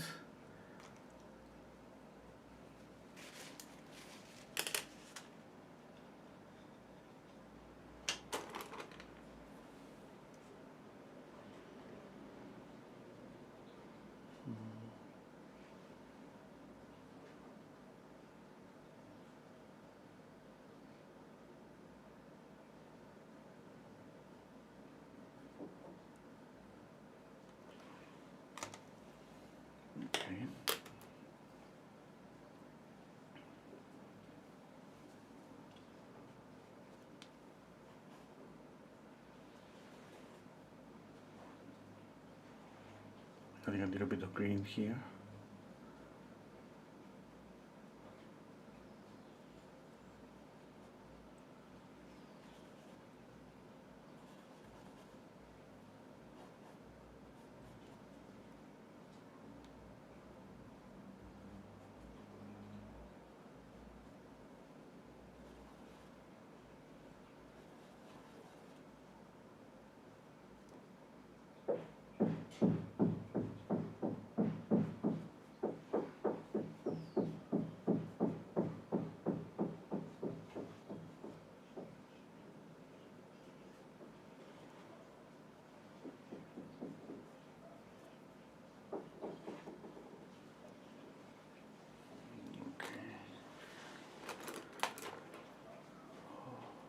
What about the hair?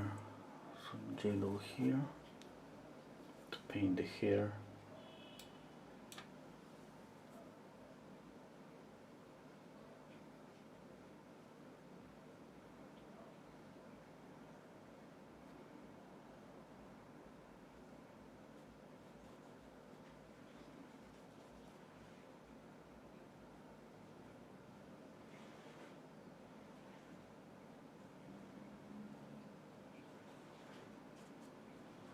I'm going pretty lightly because you know this yellow on top of this bluish, it's gonna become green.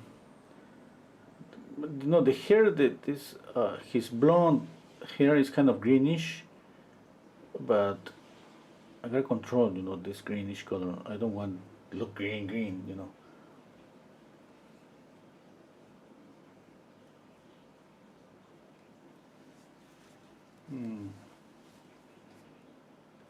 What about some highlights here?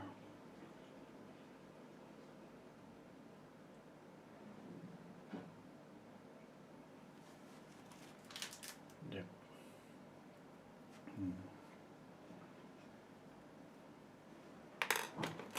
Okay, now I gotta just work on the hair again. Up the proportion.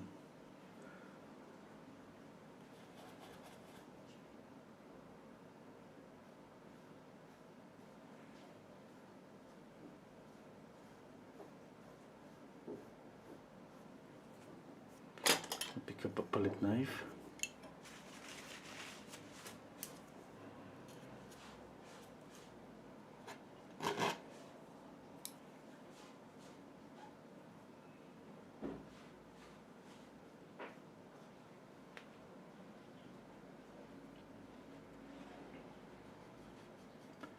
Using the corner of the fan brush.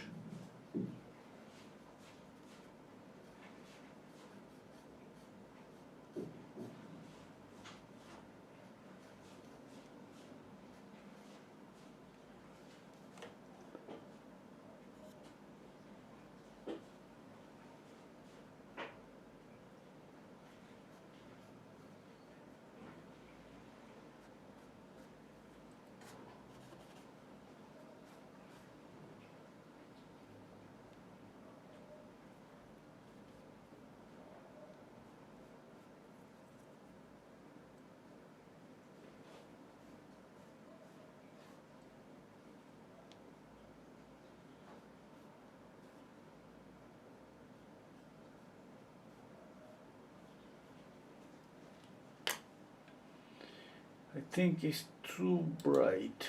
Yeah. Too yellowish. Anyway, let's continue painting. Going to paint, where's my brush? The jacket.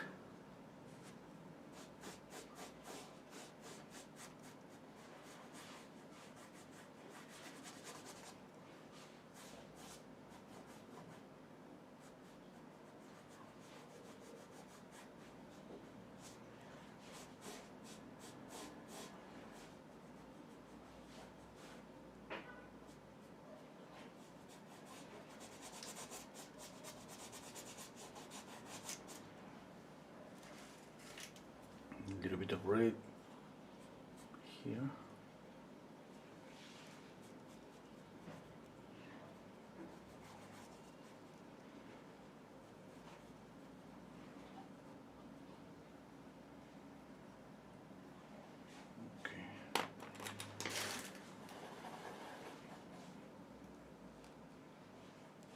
basically I'm just picking up one of my first colors, this one, it's kind of orangey, and I think this area is too greenish, and then basically I'm painting again.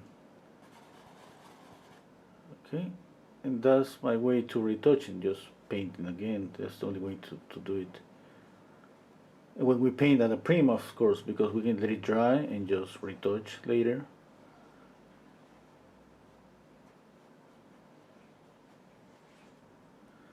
Okay, there. Now here is, I like the green there. Now I don't like the hair, it's too yellowish, I think. Let's see, I'm gonna go over that in a minute. I'm thinking about here, this area. Let's see if I just add a little bit of red here, just a tiny bit. Okay.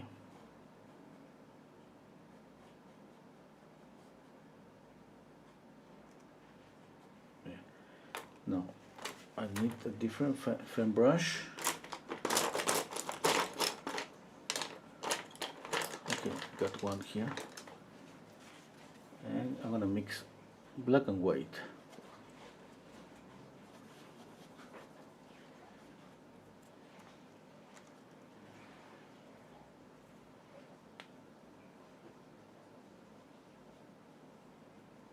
Let's see if we can use this for the beard.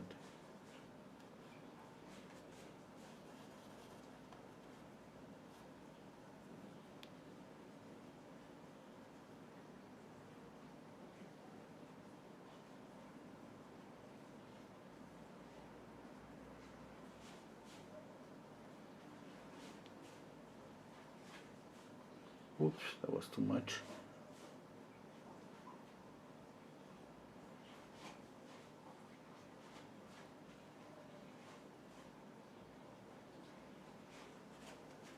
Need to put more orange, blue and black on my palette. Let's see.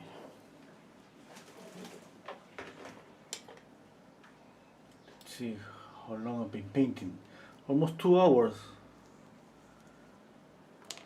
Yeah, that's pretty good. I used to paint 3 hours. Yeah.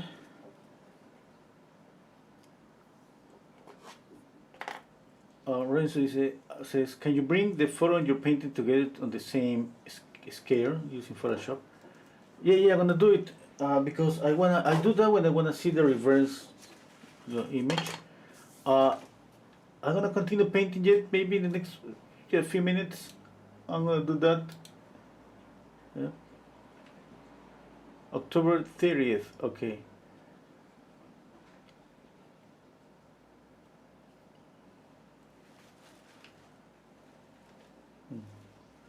Okay, I was thinking what? Okay, oh, the blue and black. I need black, I need blue, my palette. Sorry, I was just reading the comments. Okay, now, the only thing that's difficult for me is to use a mirror. Now, okay, but we have to use a mirror always. Then what I do is use Photoshop. Okay, what I do is capture my screen.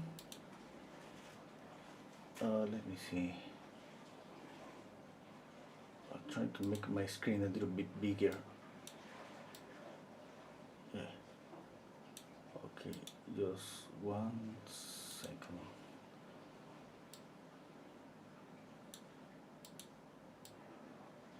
Okay, I capture my screen and I open Photoshop. I'm gonna show you this, okay? I'm gonna share my screen. I'm gonna show you all what I do. And that would be the same as using a mirror. Okay, now I'm going to share my screen. Let's see, 1 second. There. Okay. Now, that's my screen. I'm gonna make this a little bit bigger. Okay, here's my painting, here's the photograph. Now I'm going to reverse it, and now I see it the same. This is what I want, okay, when we use a mirror.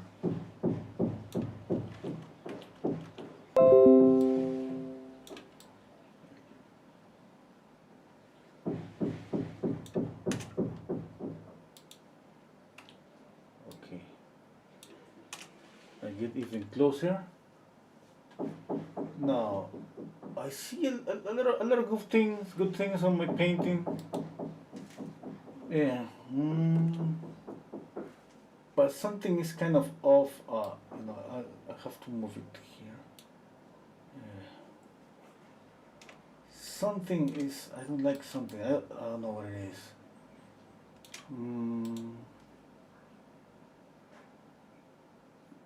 Yeah, I got the mouth, I think. Oops. I got the mouth. Yeah.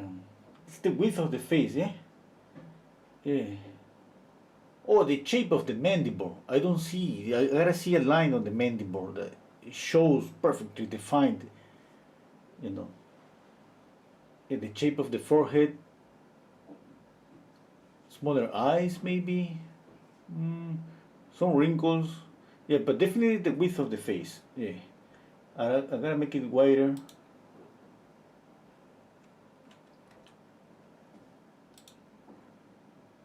Yeah, definitely. When I reverse it, it's pretty clear. Yep. Okay.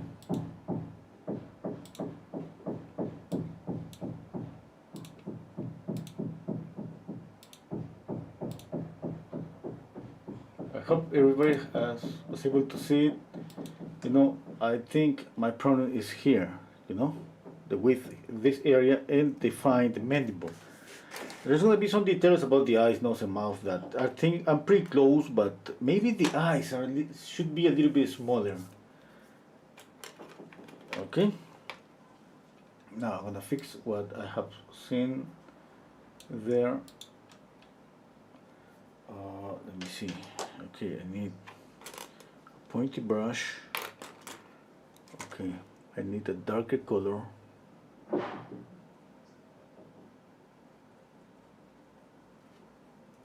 Okay.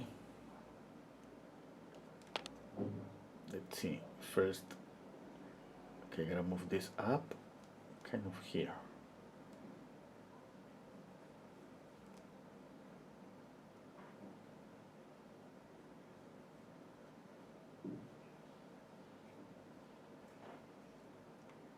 Yeah, that's better.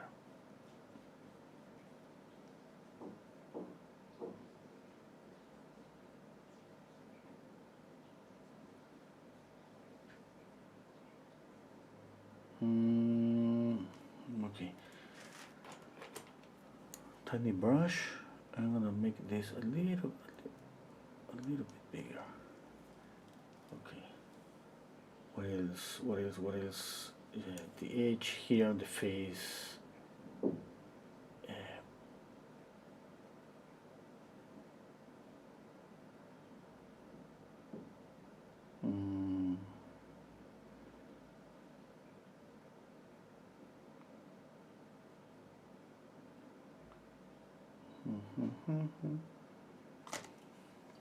Okay, that was one mandible. Now the other one.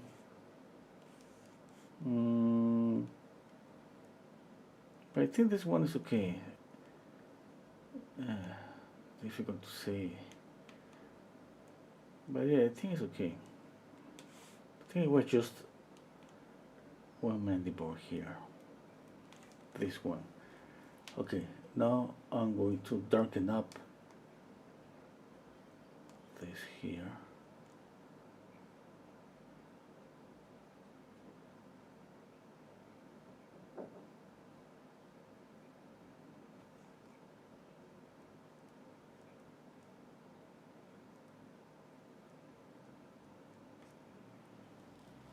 Okay.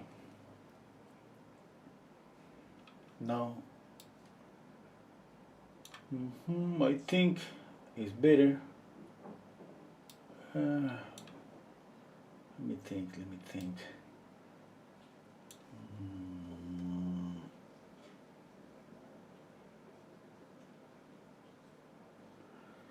Okay, I'm gonna move this tiny bit up.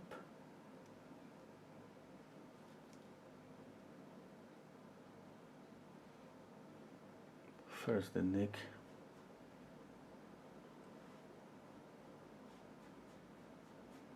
Up. Okay.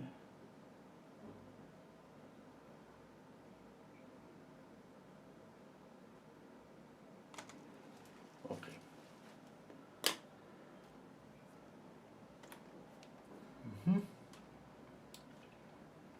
I think that's better. Now, some wrinkles. I need to add some wrinkles.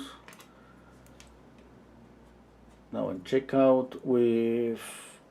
Okay, I gotta do this. I'm gonna use this brush to paint, but you know, it's kind of aligned here. Yeah.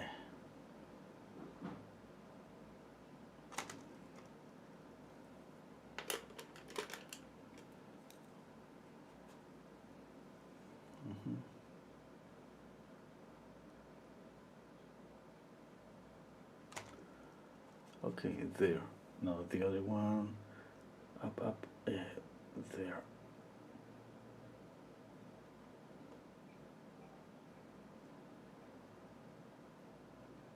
You can try to do this visually, yeah? I just have too much paint here. If I try once, twice, and I make a mistake, I'm gonna start moving this paint too much. You know, and for just 2-3 wrinkles on the forehead, I'm gonna take, I think, I'm gonna spend important time that I should be spending on, you know, on the face, on the eyes. Yeah, if you can just easy some things. Yeah, you gotta do it, okay?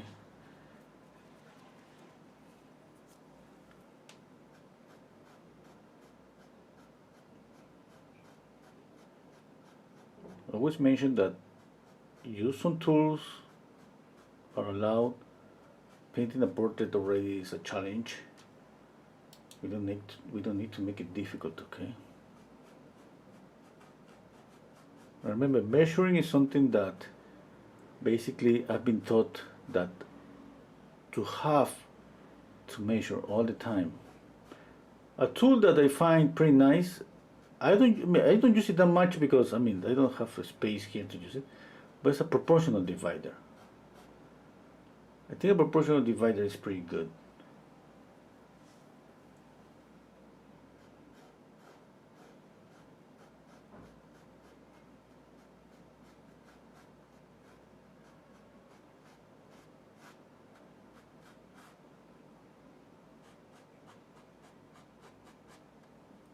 Okay. Let's see. Let's step back. Okay, I gotta do something with the background. Even a little tiny thing, but something. Just even some light. Just some light here.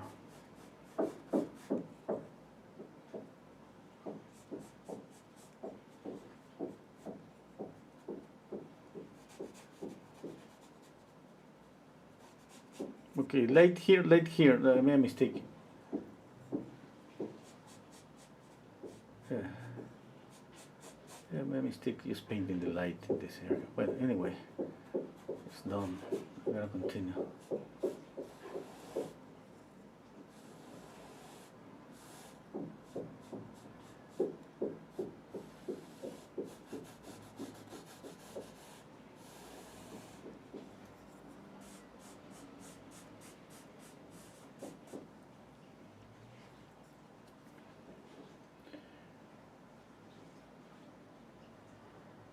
Okay, oh, let's go on the beard. I was working on the beard.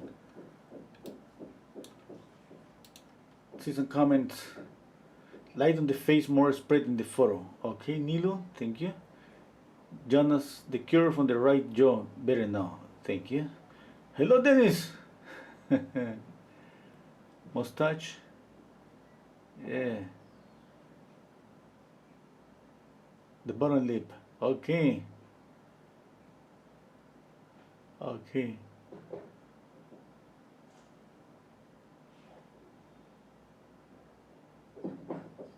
Or by our clothes. Okay, reading. Measuring across with your brush for placement of those forehead wrinkles was a great idea. Hello, Johnny van der Hoven. Okay, I'm gonna continue painting, and I just remember another story about a commission. I laugh because just like after years, at that in that moment, those things that happens could be kind of not scary in that like scary way, but stressful maybe. After so many years, it's just so funny to remember. I'm gonna add some blue. Okay, I remember once that I was like maybe my first or second year at the School of Art. I was started to paint, and I got a commission to paint a portrait.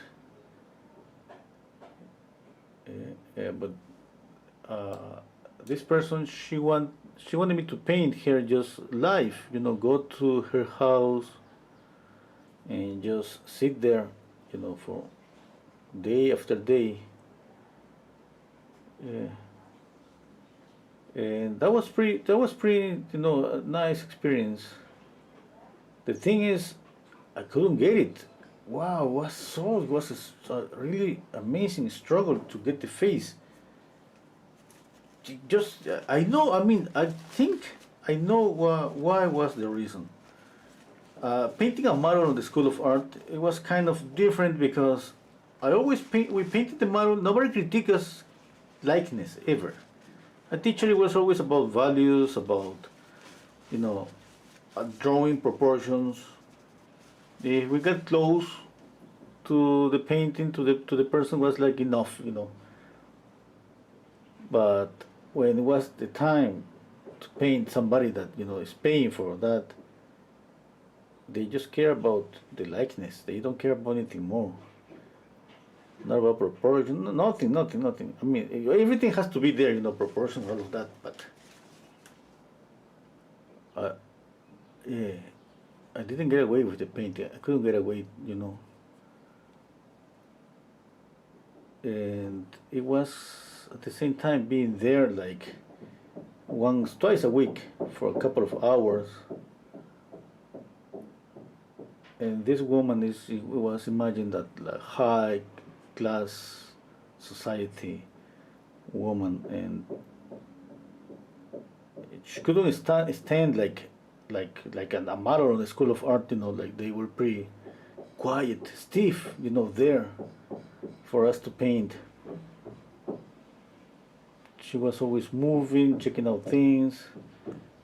There's always people around because she had like 4 or 5 employees on the house, and there's always something, for her to do, or to just throw an opinion on something on her house. Yeah, I don't know. Maybe I'm looking for excuses. The thing is, I spent like a month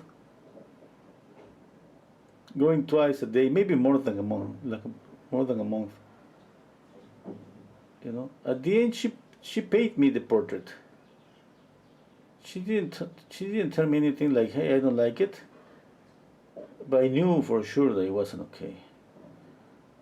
Yeah. And the thing is, I didn't have a camera, something like I could take a photograph, take it to my house, check out, there just quietly. It was like just there at the moment.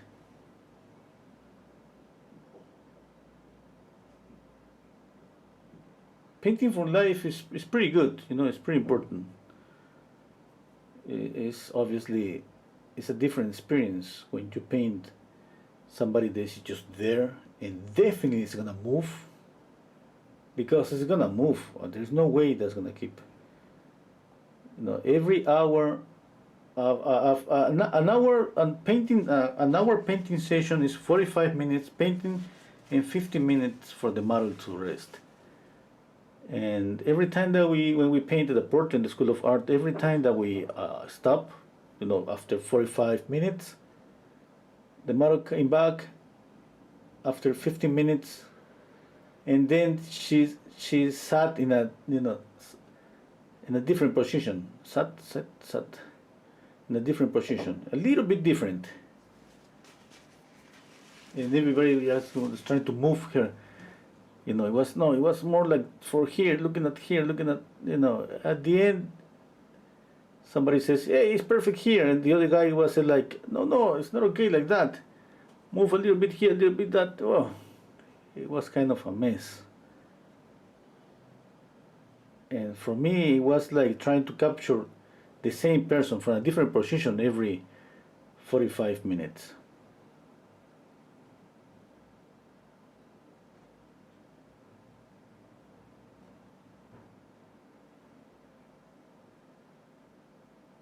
It was a model that was that I love to paint her. You know why? Because she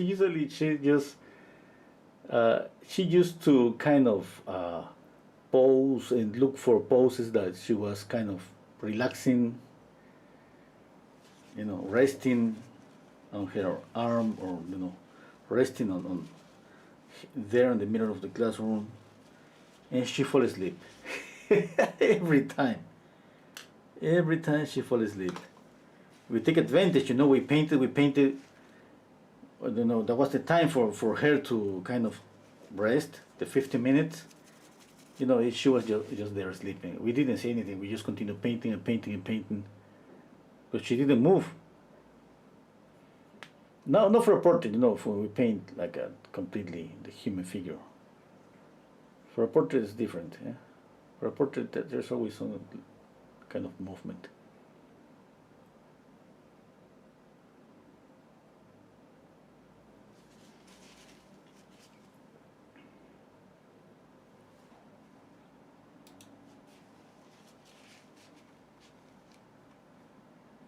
Hello Priya, hello Red Tone. Thank you. Hello Calixto.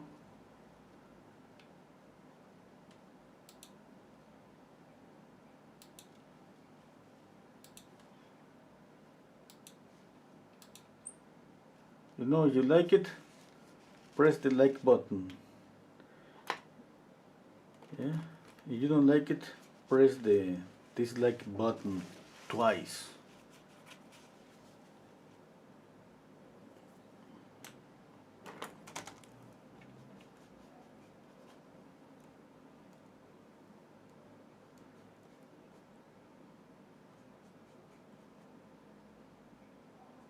And you know what happened when you I saw somebody saying that on a YouTube video. You don't like my video, press twice the don't like dislike button. I was thinking twice, and I did it. At the end it's just like end up being a like. The press is a dislike and the second becomes a like.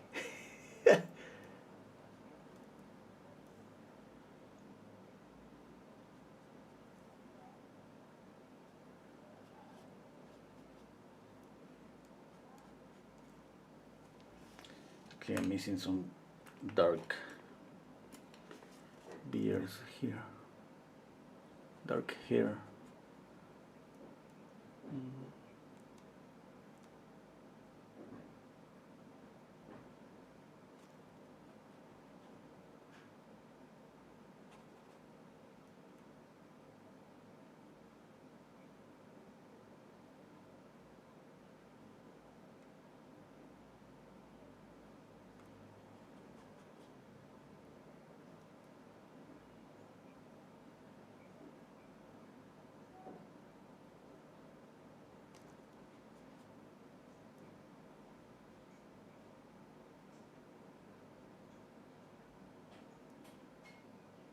And for the people that love digital painting, I'm gonna put the link to my new channel about digital painting, and I'm trying to practice daily a little bit. It's easier now these days. That kind of busy, taking care of my end is perfect, because it's just like I can paint for an hour, and that's enough. I don't need to do more. Obviously, I'm not gonna finish up a painting in an hour. But it's enough, to do something and to feel okay that doing something. Okay, here's my channel. I'm gonna put it here in the chat box.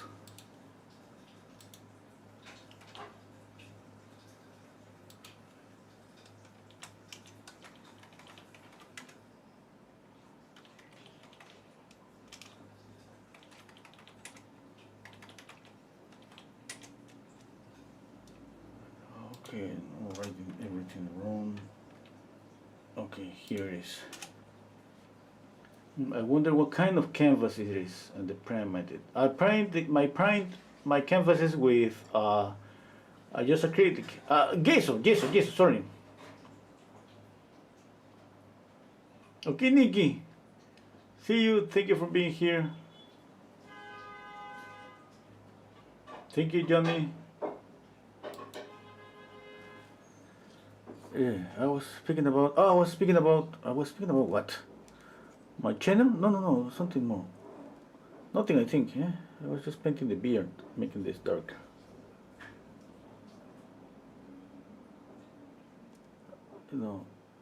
What happens is staying in my mind when somebody asks me about experiences about painting commissions, and it's not for the new people here. I said that I've been painting commissions for 20 years, maybe more, and I have a lot of stories. It's just like I don't remember sometimes some of them, and sometimes I have just some flashbacks about some funny stories. But I gotta say at the end that so many of commissions is just going to the client, show the painting, and the client says, "Yeah, I like it. That's okay. Yeah, here's your payment. Bye." That's it.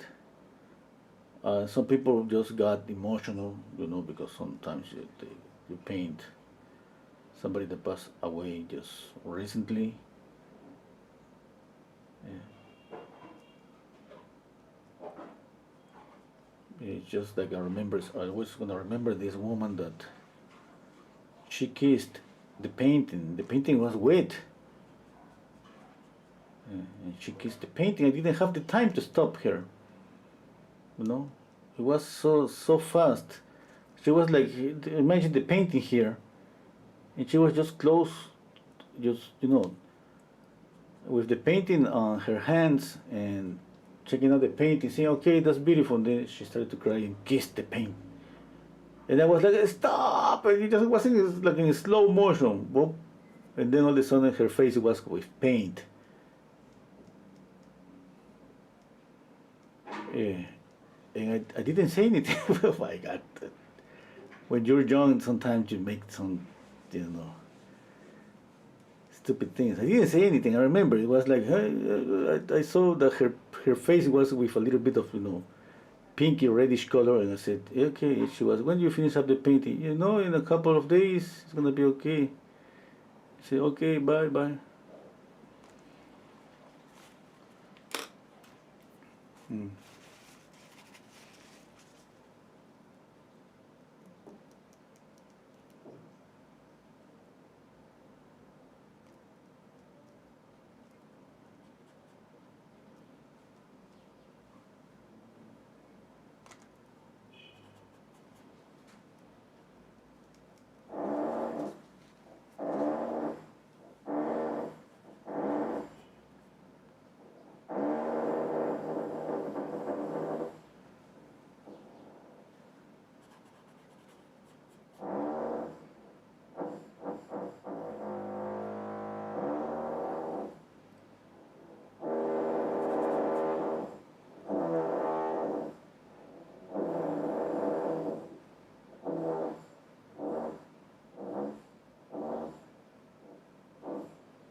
Okay, it's time to capture my screen again.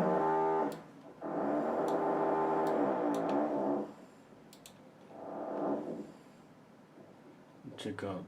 Okay, I'm gonna make the face a little bit bigger. Just there.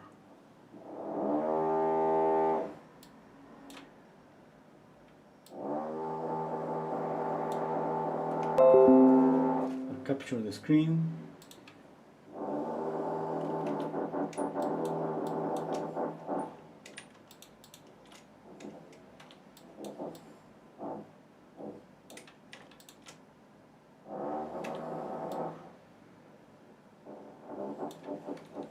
I'm going to share my screen in a second.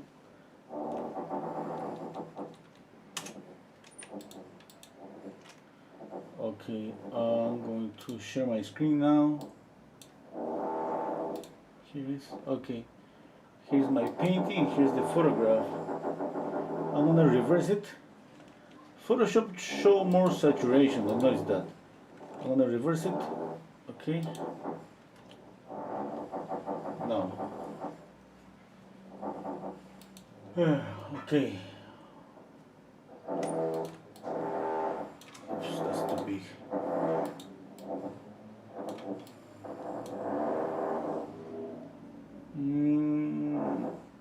Hey, what about the width of the face? Yeah, I think it's better. Yeah.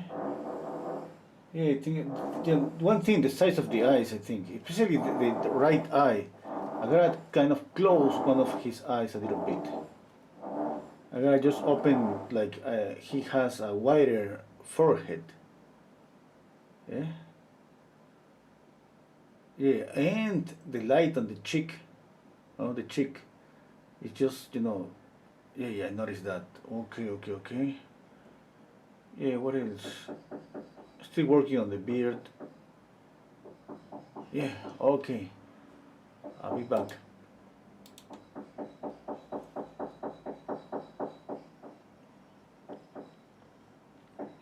Okay, I see a few mistakes. One, it was about just moving down this eye, like closing down that eye a little bit more.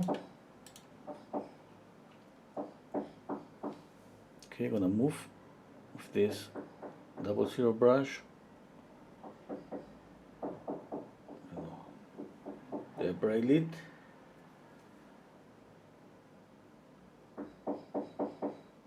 Okay, that's one thing. The other thing was about the forehead. I need a brush for blending. Just 1 second. Where's my brush?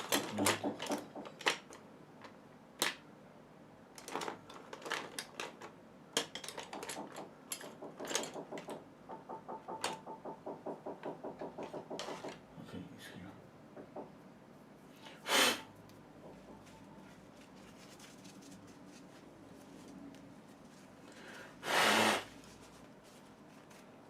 Okay, open here basically, the forehead.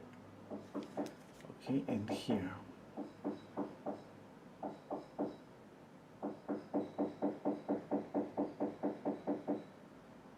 Okay, the nose is okay. Another thing was this here, the light here. I gotta kind of pick up one color and kind of move the light a little bit up.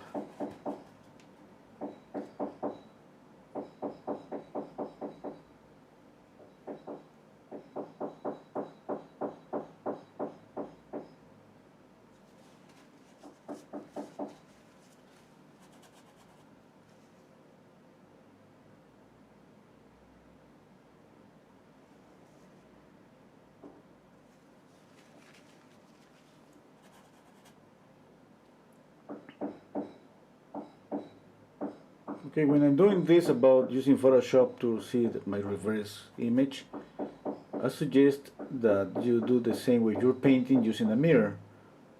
Or, you know, that this is possible just with the phone, okay? If I think somebody can do that with just a cell phone. Just reverse the image on the cell phone. I think that's an option when we edit, when we try to edit a photograph. And I think that's an option that everybody has on the cell phone. I think it's gonna be better than using a mirror. I mean, it's more stable. At the same time, the image is a little bit smaller, which kind of, is easier to see uh, the whole face. It could be like at the same time we're stepping back a lot. Some painters love to step back a lot. Okay, a lot. Because when we see a painting really close, we cannot tell the relationship, between the eyes, nose, and mouth. That's what we want. We want that more than anything because when we paint, usually things start to move. The position of the eyes, nose, and mouth. And kind of always trying to keep, move the eyes, move the nose, to move where to the position where that it should be, and stay there. We know that they're gonna move, and that's why for me, for example, that what I love to do is I paint. You see me every time I paint one eye a little bit, and then I move to the other eye. I don't stay that much. I don't try to finish up just one eye. I paint one eye, I move to the other eye, then I paint the other eye, then I paint the nose, then I paint the mouth, and I move up again to the eyes, the face, all like. And I try to respect that. When I say that is like, for example, when I paint in the eyes, and I move to the nose, sometimes I see that I want to go back to paint the eyes because I have seen a mistake. I just don't do that. I continue painting, the mouth, and then I go back to the eyes again. Sorry, I got lost on my thoughts because I was trying to copy this.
Let's see some comments. Feel free to ask me any question, okay?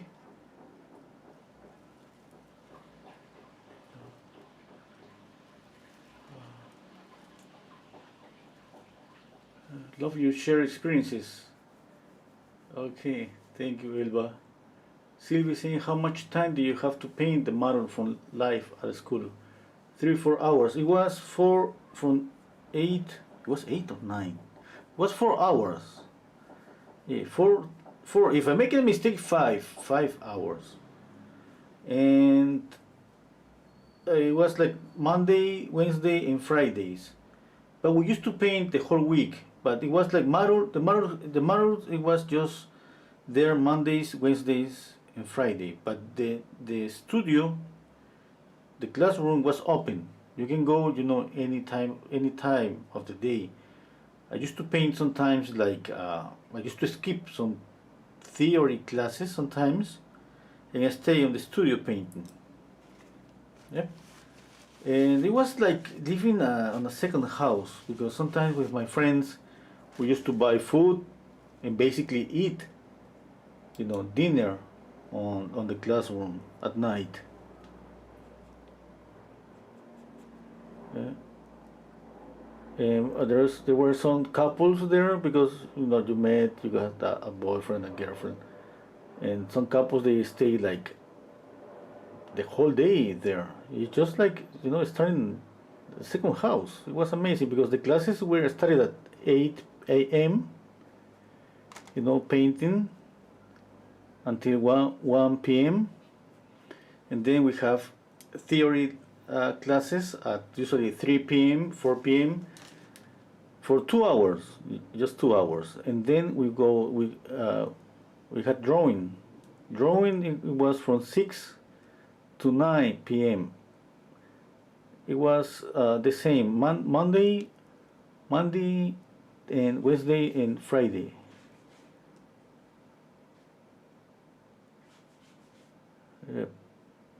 I used to stay the whole day.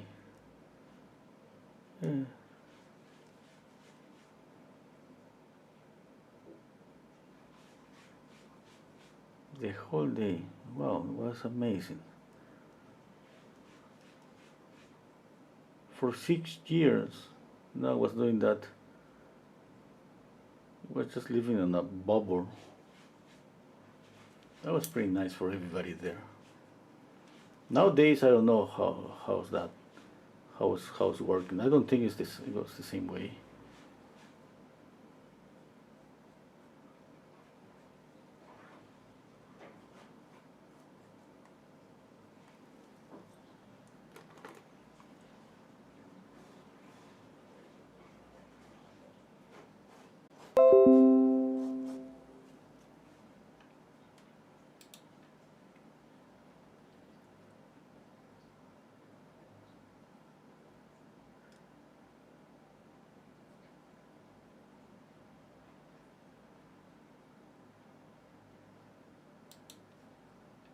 Can you see me? Can you hear me? I'm asking because I got a notification here on my screen that looks like I lost the connection.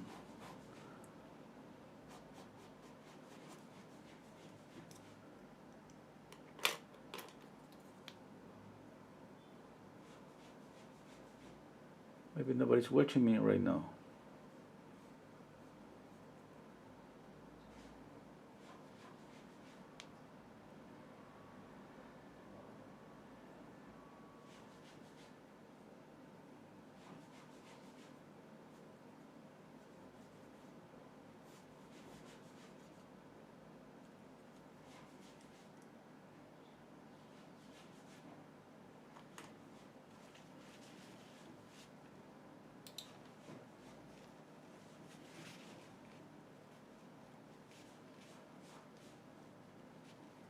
Yeah, it's back. Okay, that's good. Okay, thank you, Jenny. Thank you, Sylvia.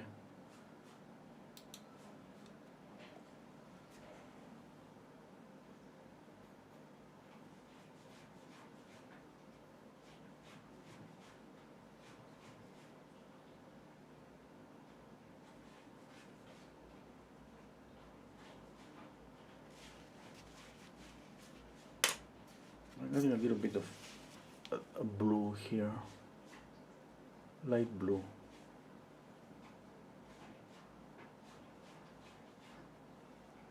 And here too.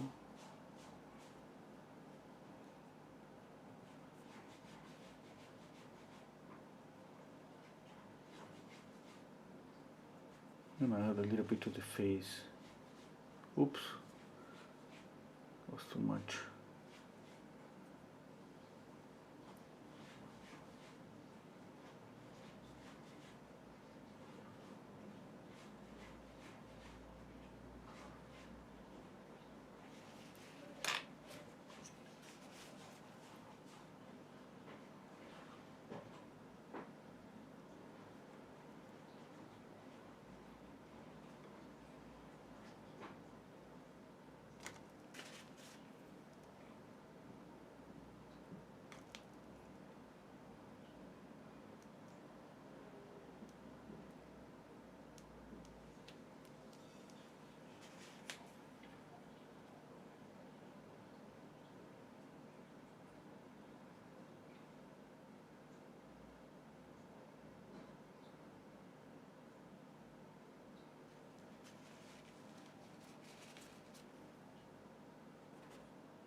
Jumping back again.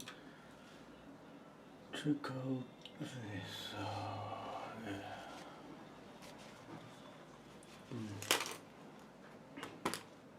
Yeah, really soft brush. Okay, I'm gonna use this soft brush.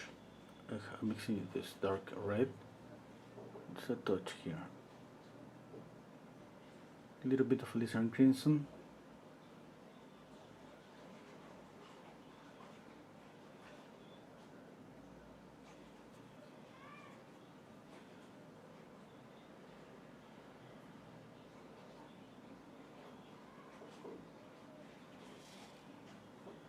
You find a link to Amazon that you want to buy the same brushes or oil paints that I use, some of them, and you find a link to a website where you can see some paintings that are for sale. Okay, I have to just update the website with more paintings. I'm planning to do it these days. But the paintings that you see available there are still available. Okay. Something jumped on my window. Jump here on my window. Let's see. Oh, thank you so much, Johnny van der Heeven or Hoiven, for the super chat. Okay. Yeah, that's an option, you know, for some people that wanna just, you know, some people that just like.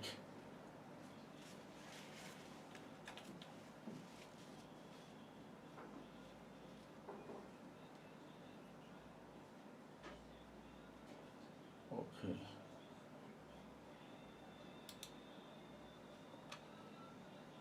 Okay. I lost the connection again. Looks like something. Yeah. Sorry. I was saying thank you so much, Johnny. Yeah.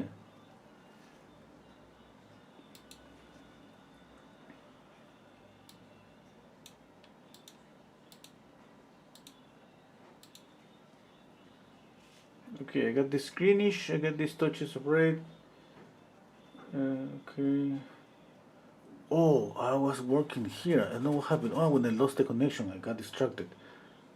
This is one thing, I gotta move the light a little bit up.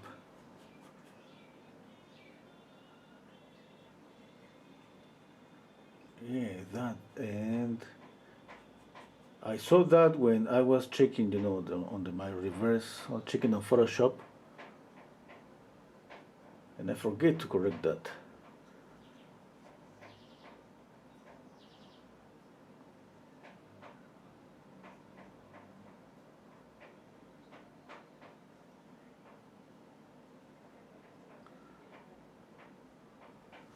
Okay. No. What is? I'm gonna just make a close up. This way you can see some details.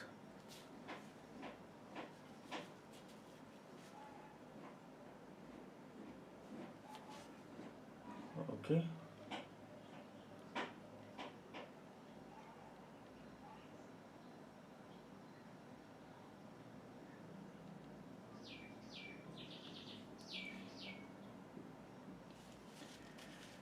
Yeah, I think it's enough. Yeah, what I'm doing. No, what do you think? I don't think I'm gonna make it better. like oh my god! Like in the last 5 or 10 minutes, I'm gonna change something pretty amazingly. I don't think that's gonna happen. You know. Yeah, because I'm thinking about ages. I'm thinking about values. I'm thinking about lights, shadows.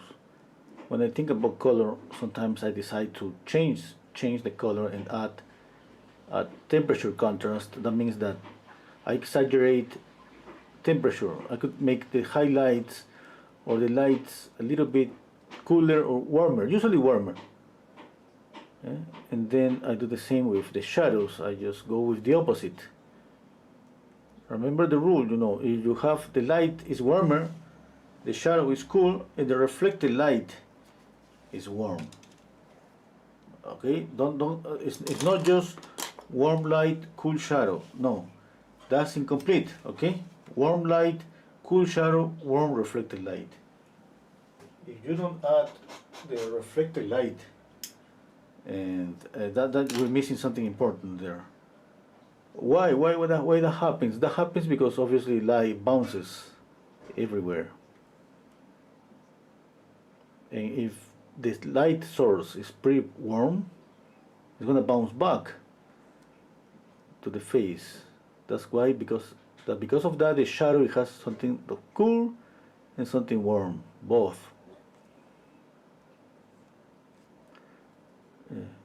Yeah, I think maybe some people know that, some people doesn't know that. I'm just repeating that because somebody told me a few times, you know, somebody told me like it was just warm light and cool shadow. That's it. And I said, no, okay, you're missing something there. There's gonna be always reflected light. Light bounces. You know, the only place that light doesn't bounce is in space. Light just bounces everywhere. And every time that it bounces on something, it carries the color. Like it's just the light hits a blue wall, bounces back with that blue on the face or anything you're painting. You know, that's what we call the ambient light. We gotta keep that in mind always.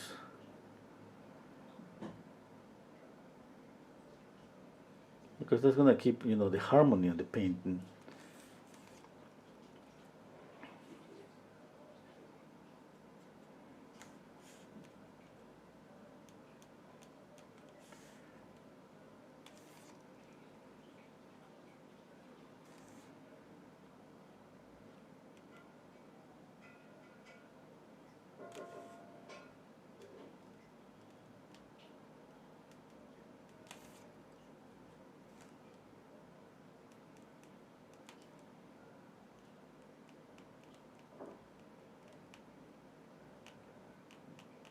Okay, another thing that, speaking about my Patreon account, right now we're having a sale. Just of the paintings that we have painting on Patreon. Each painting is just $80. Not these paintings from YouTube channel, the paintings we have painted on Patreon. And everybody just can join my Patreon account. It's even for $4, which is the lower tier, $4 per month. Basically, it's just so low. And just take advantage and buy a painting. I have a lot of paintings. That's, let's say, something that I do for my patrons, like every 4 or 5 months.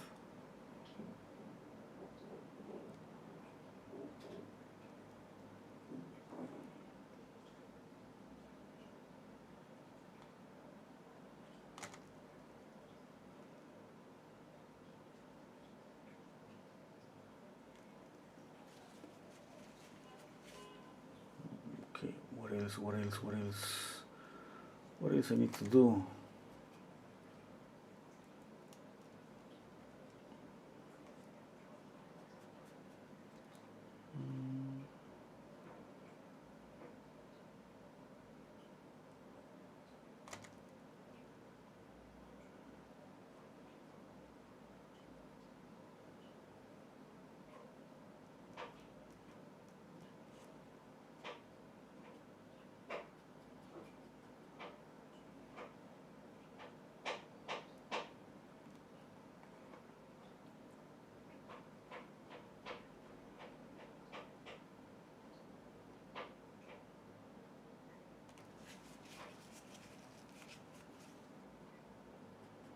Just adding some touches, some saturation on the shadow.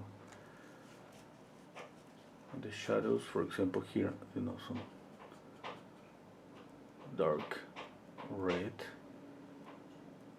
It's a darker color, but you see this is coming red and a little crimson. Nothing white, no green, no green to kind of knocking down the color, no white to knock down the color, no gray, nothing. It's just a saturated color. It's darker.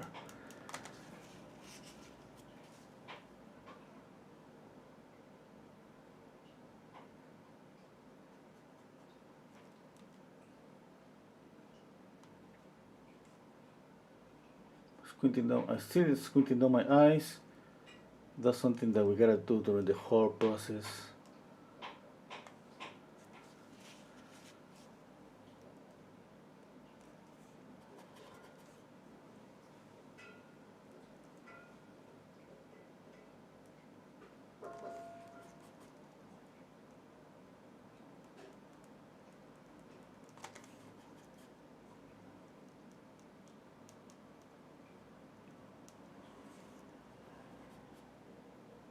Somebody has seen his last movie, Brad Pitt movie, because I was thinking to go to see it.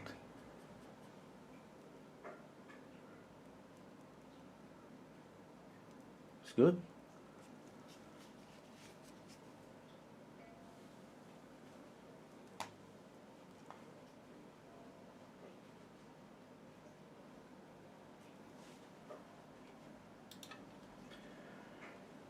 Paras 2. How do you chip? Galleries canvas are expensive to chip. They ask $60 to chip $100 painting. Oh no, I just chip just the canvas flat. It's pretty small. It's just like 8 by 8 inches. I put it on an envelope and I send it as a document. Yeah? They charge me $20. You know, the painting is just what? $80. I paid 20. I got $60. You know, as I mentioned before, you know, those are paintings that we are painted on my Patreon account. I painted that with my patrons for, you know, I got a lot of paintings that we have painted together.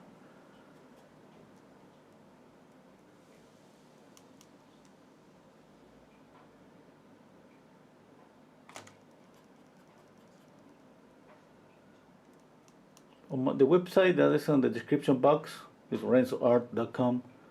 You find these paintings from YouTube. The price is different, you know, but the sending is the same. I usually send just by as a document.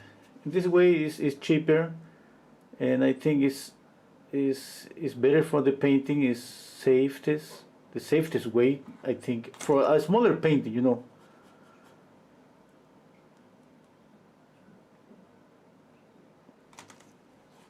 If I send something bigger, I have to use a tube, a plastic tube, put the painting inside the tube. Until now, there wasn't any damage. Nothing happened. It was perfect. You know, this time has been the 10th time that I'm doing this sale, and you know, some of my patrons they just love to buy those paintings. And they have the palette and the painting.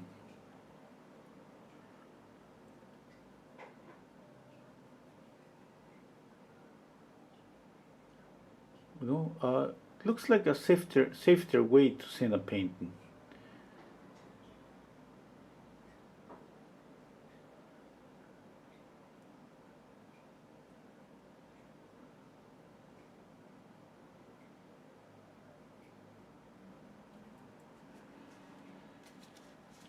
Okay. Sylvia, aren't you afraid that the painting will be damaged during the trip? Yeah, I was afraid of that, but just, you know, I think is the best way to send the paintings on an envelope. Yeah, no, even that sometimes somebody has told me that they got the envelope, you know, got kind of bended, folded, you know. It didn't damage the painting. I usually use this thick envelope. They have some plastic bubbles. Yeah, Mr. Herb Jones says, good evening. I very much appreciate your time. Thank you. Have a question. Are you going to soften his forehead?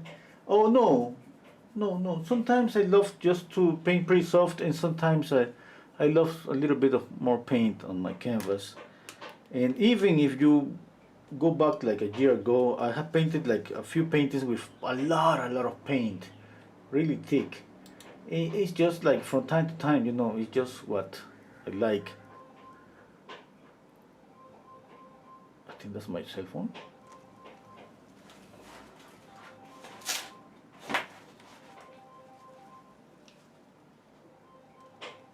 What? I left. That's my cell phone. Just one second. Just one second.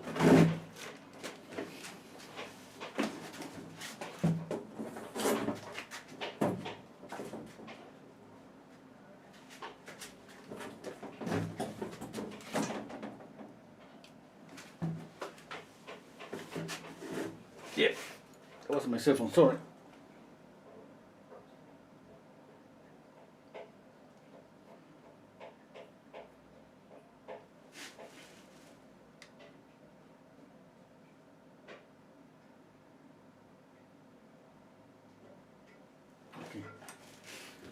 Okay, let's see. Let's see what else I can do. Okay. I was speaking about sending the paintings. Yeah.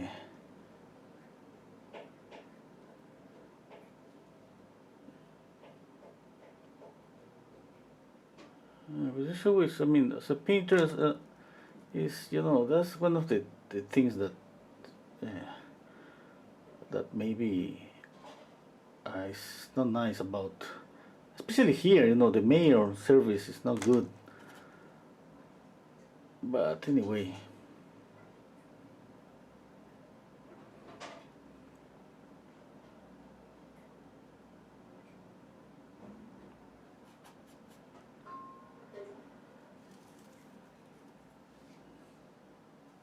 okay, I was thinking about what the beard. I think is too white. So.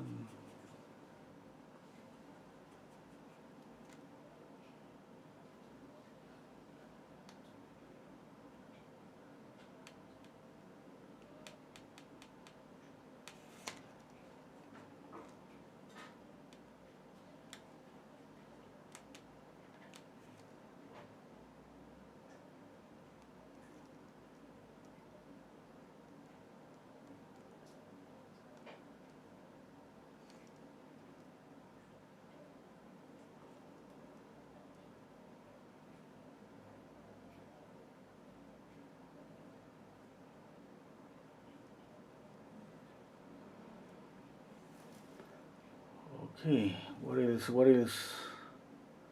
Let me know if I'm missing something pretty important. Because definitely that happens when we paint like for 2 3 hours. We're missing things. We definitely we got tired. Yeah, we don't see more anymore like mistakes. We need fresh eyes. For that we need to rest. The only thing that I don't like, you know, maybe about oil paint. No, it's not about your oil paint. But let's say that with acrylics, sometimes I have painted with acrylics. It's like I can retouch easily because the painting dries faster. Yeah, and sometimes I think, that's pretty good. By the way, that doesn't solve the problem that we got tired and we don't see. At some point, we cannot tell about mistakes anymore.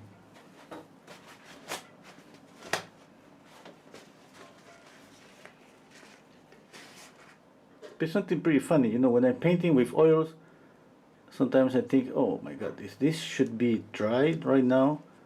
That would be pretty nice, like acrylic. And when I'm painting with acrylics, I'm thinking, oh my god, this should be a little bit slower. This should dry a little bit slower. I could work a little bit more here.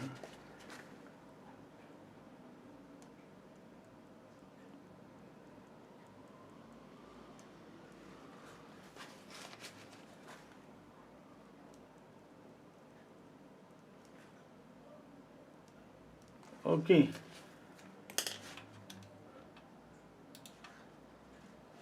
I think that's it. Yeah, hitting 3 hours. That's my time. Pretty happy to be here. Thank you so much, you all, for being here with me. And I try to go live every Thursday. And if you don't see me Thursday, I go live Fridays.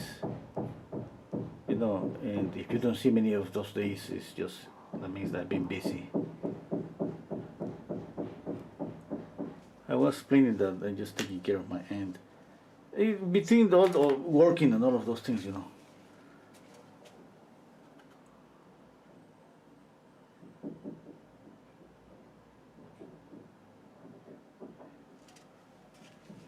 Okay. Thank you so much. Thank you so much, everybody. Thank you so much, Jenny van der Hoeven, for the super chat. See you all next week. And if, you know, I organized my time better, maybe I could go back to do it twice a week. I hope. Bye, everybody. Thank you, Elizabeth.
Okay, that's it.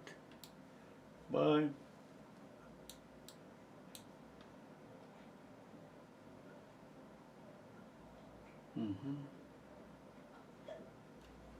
Yeah, just a tiny bit here. A little bit here.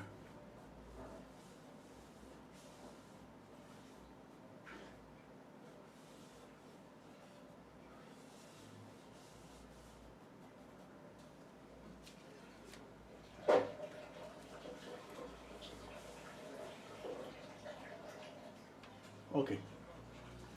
Bye.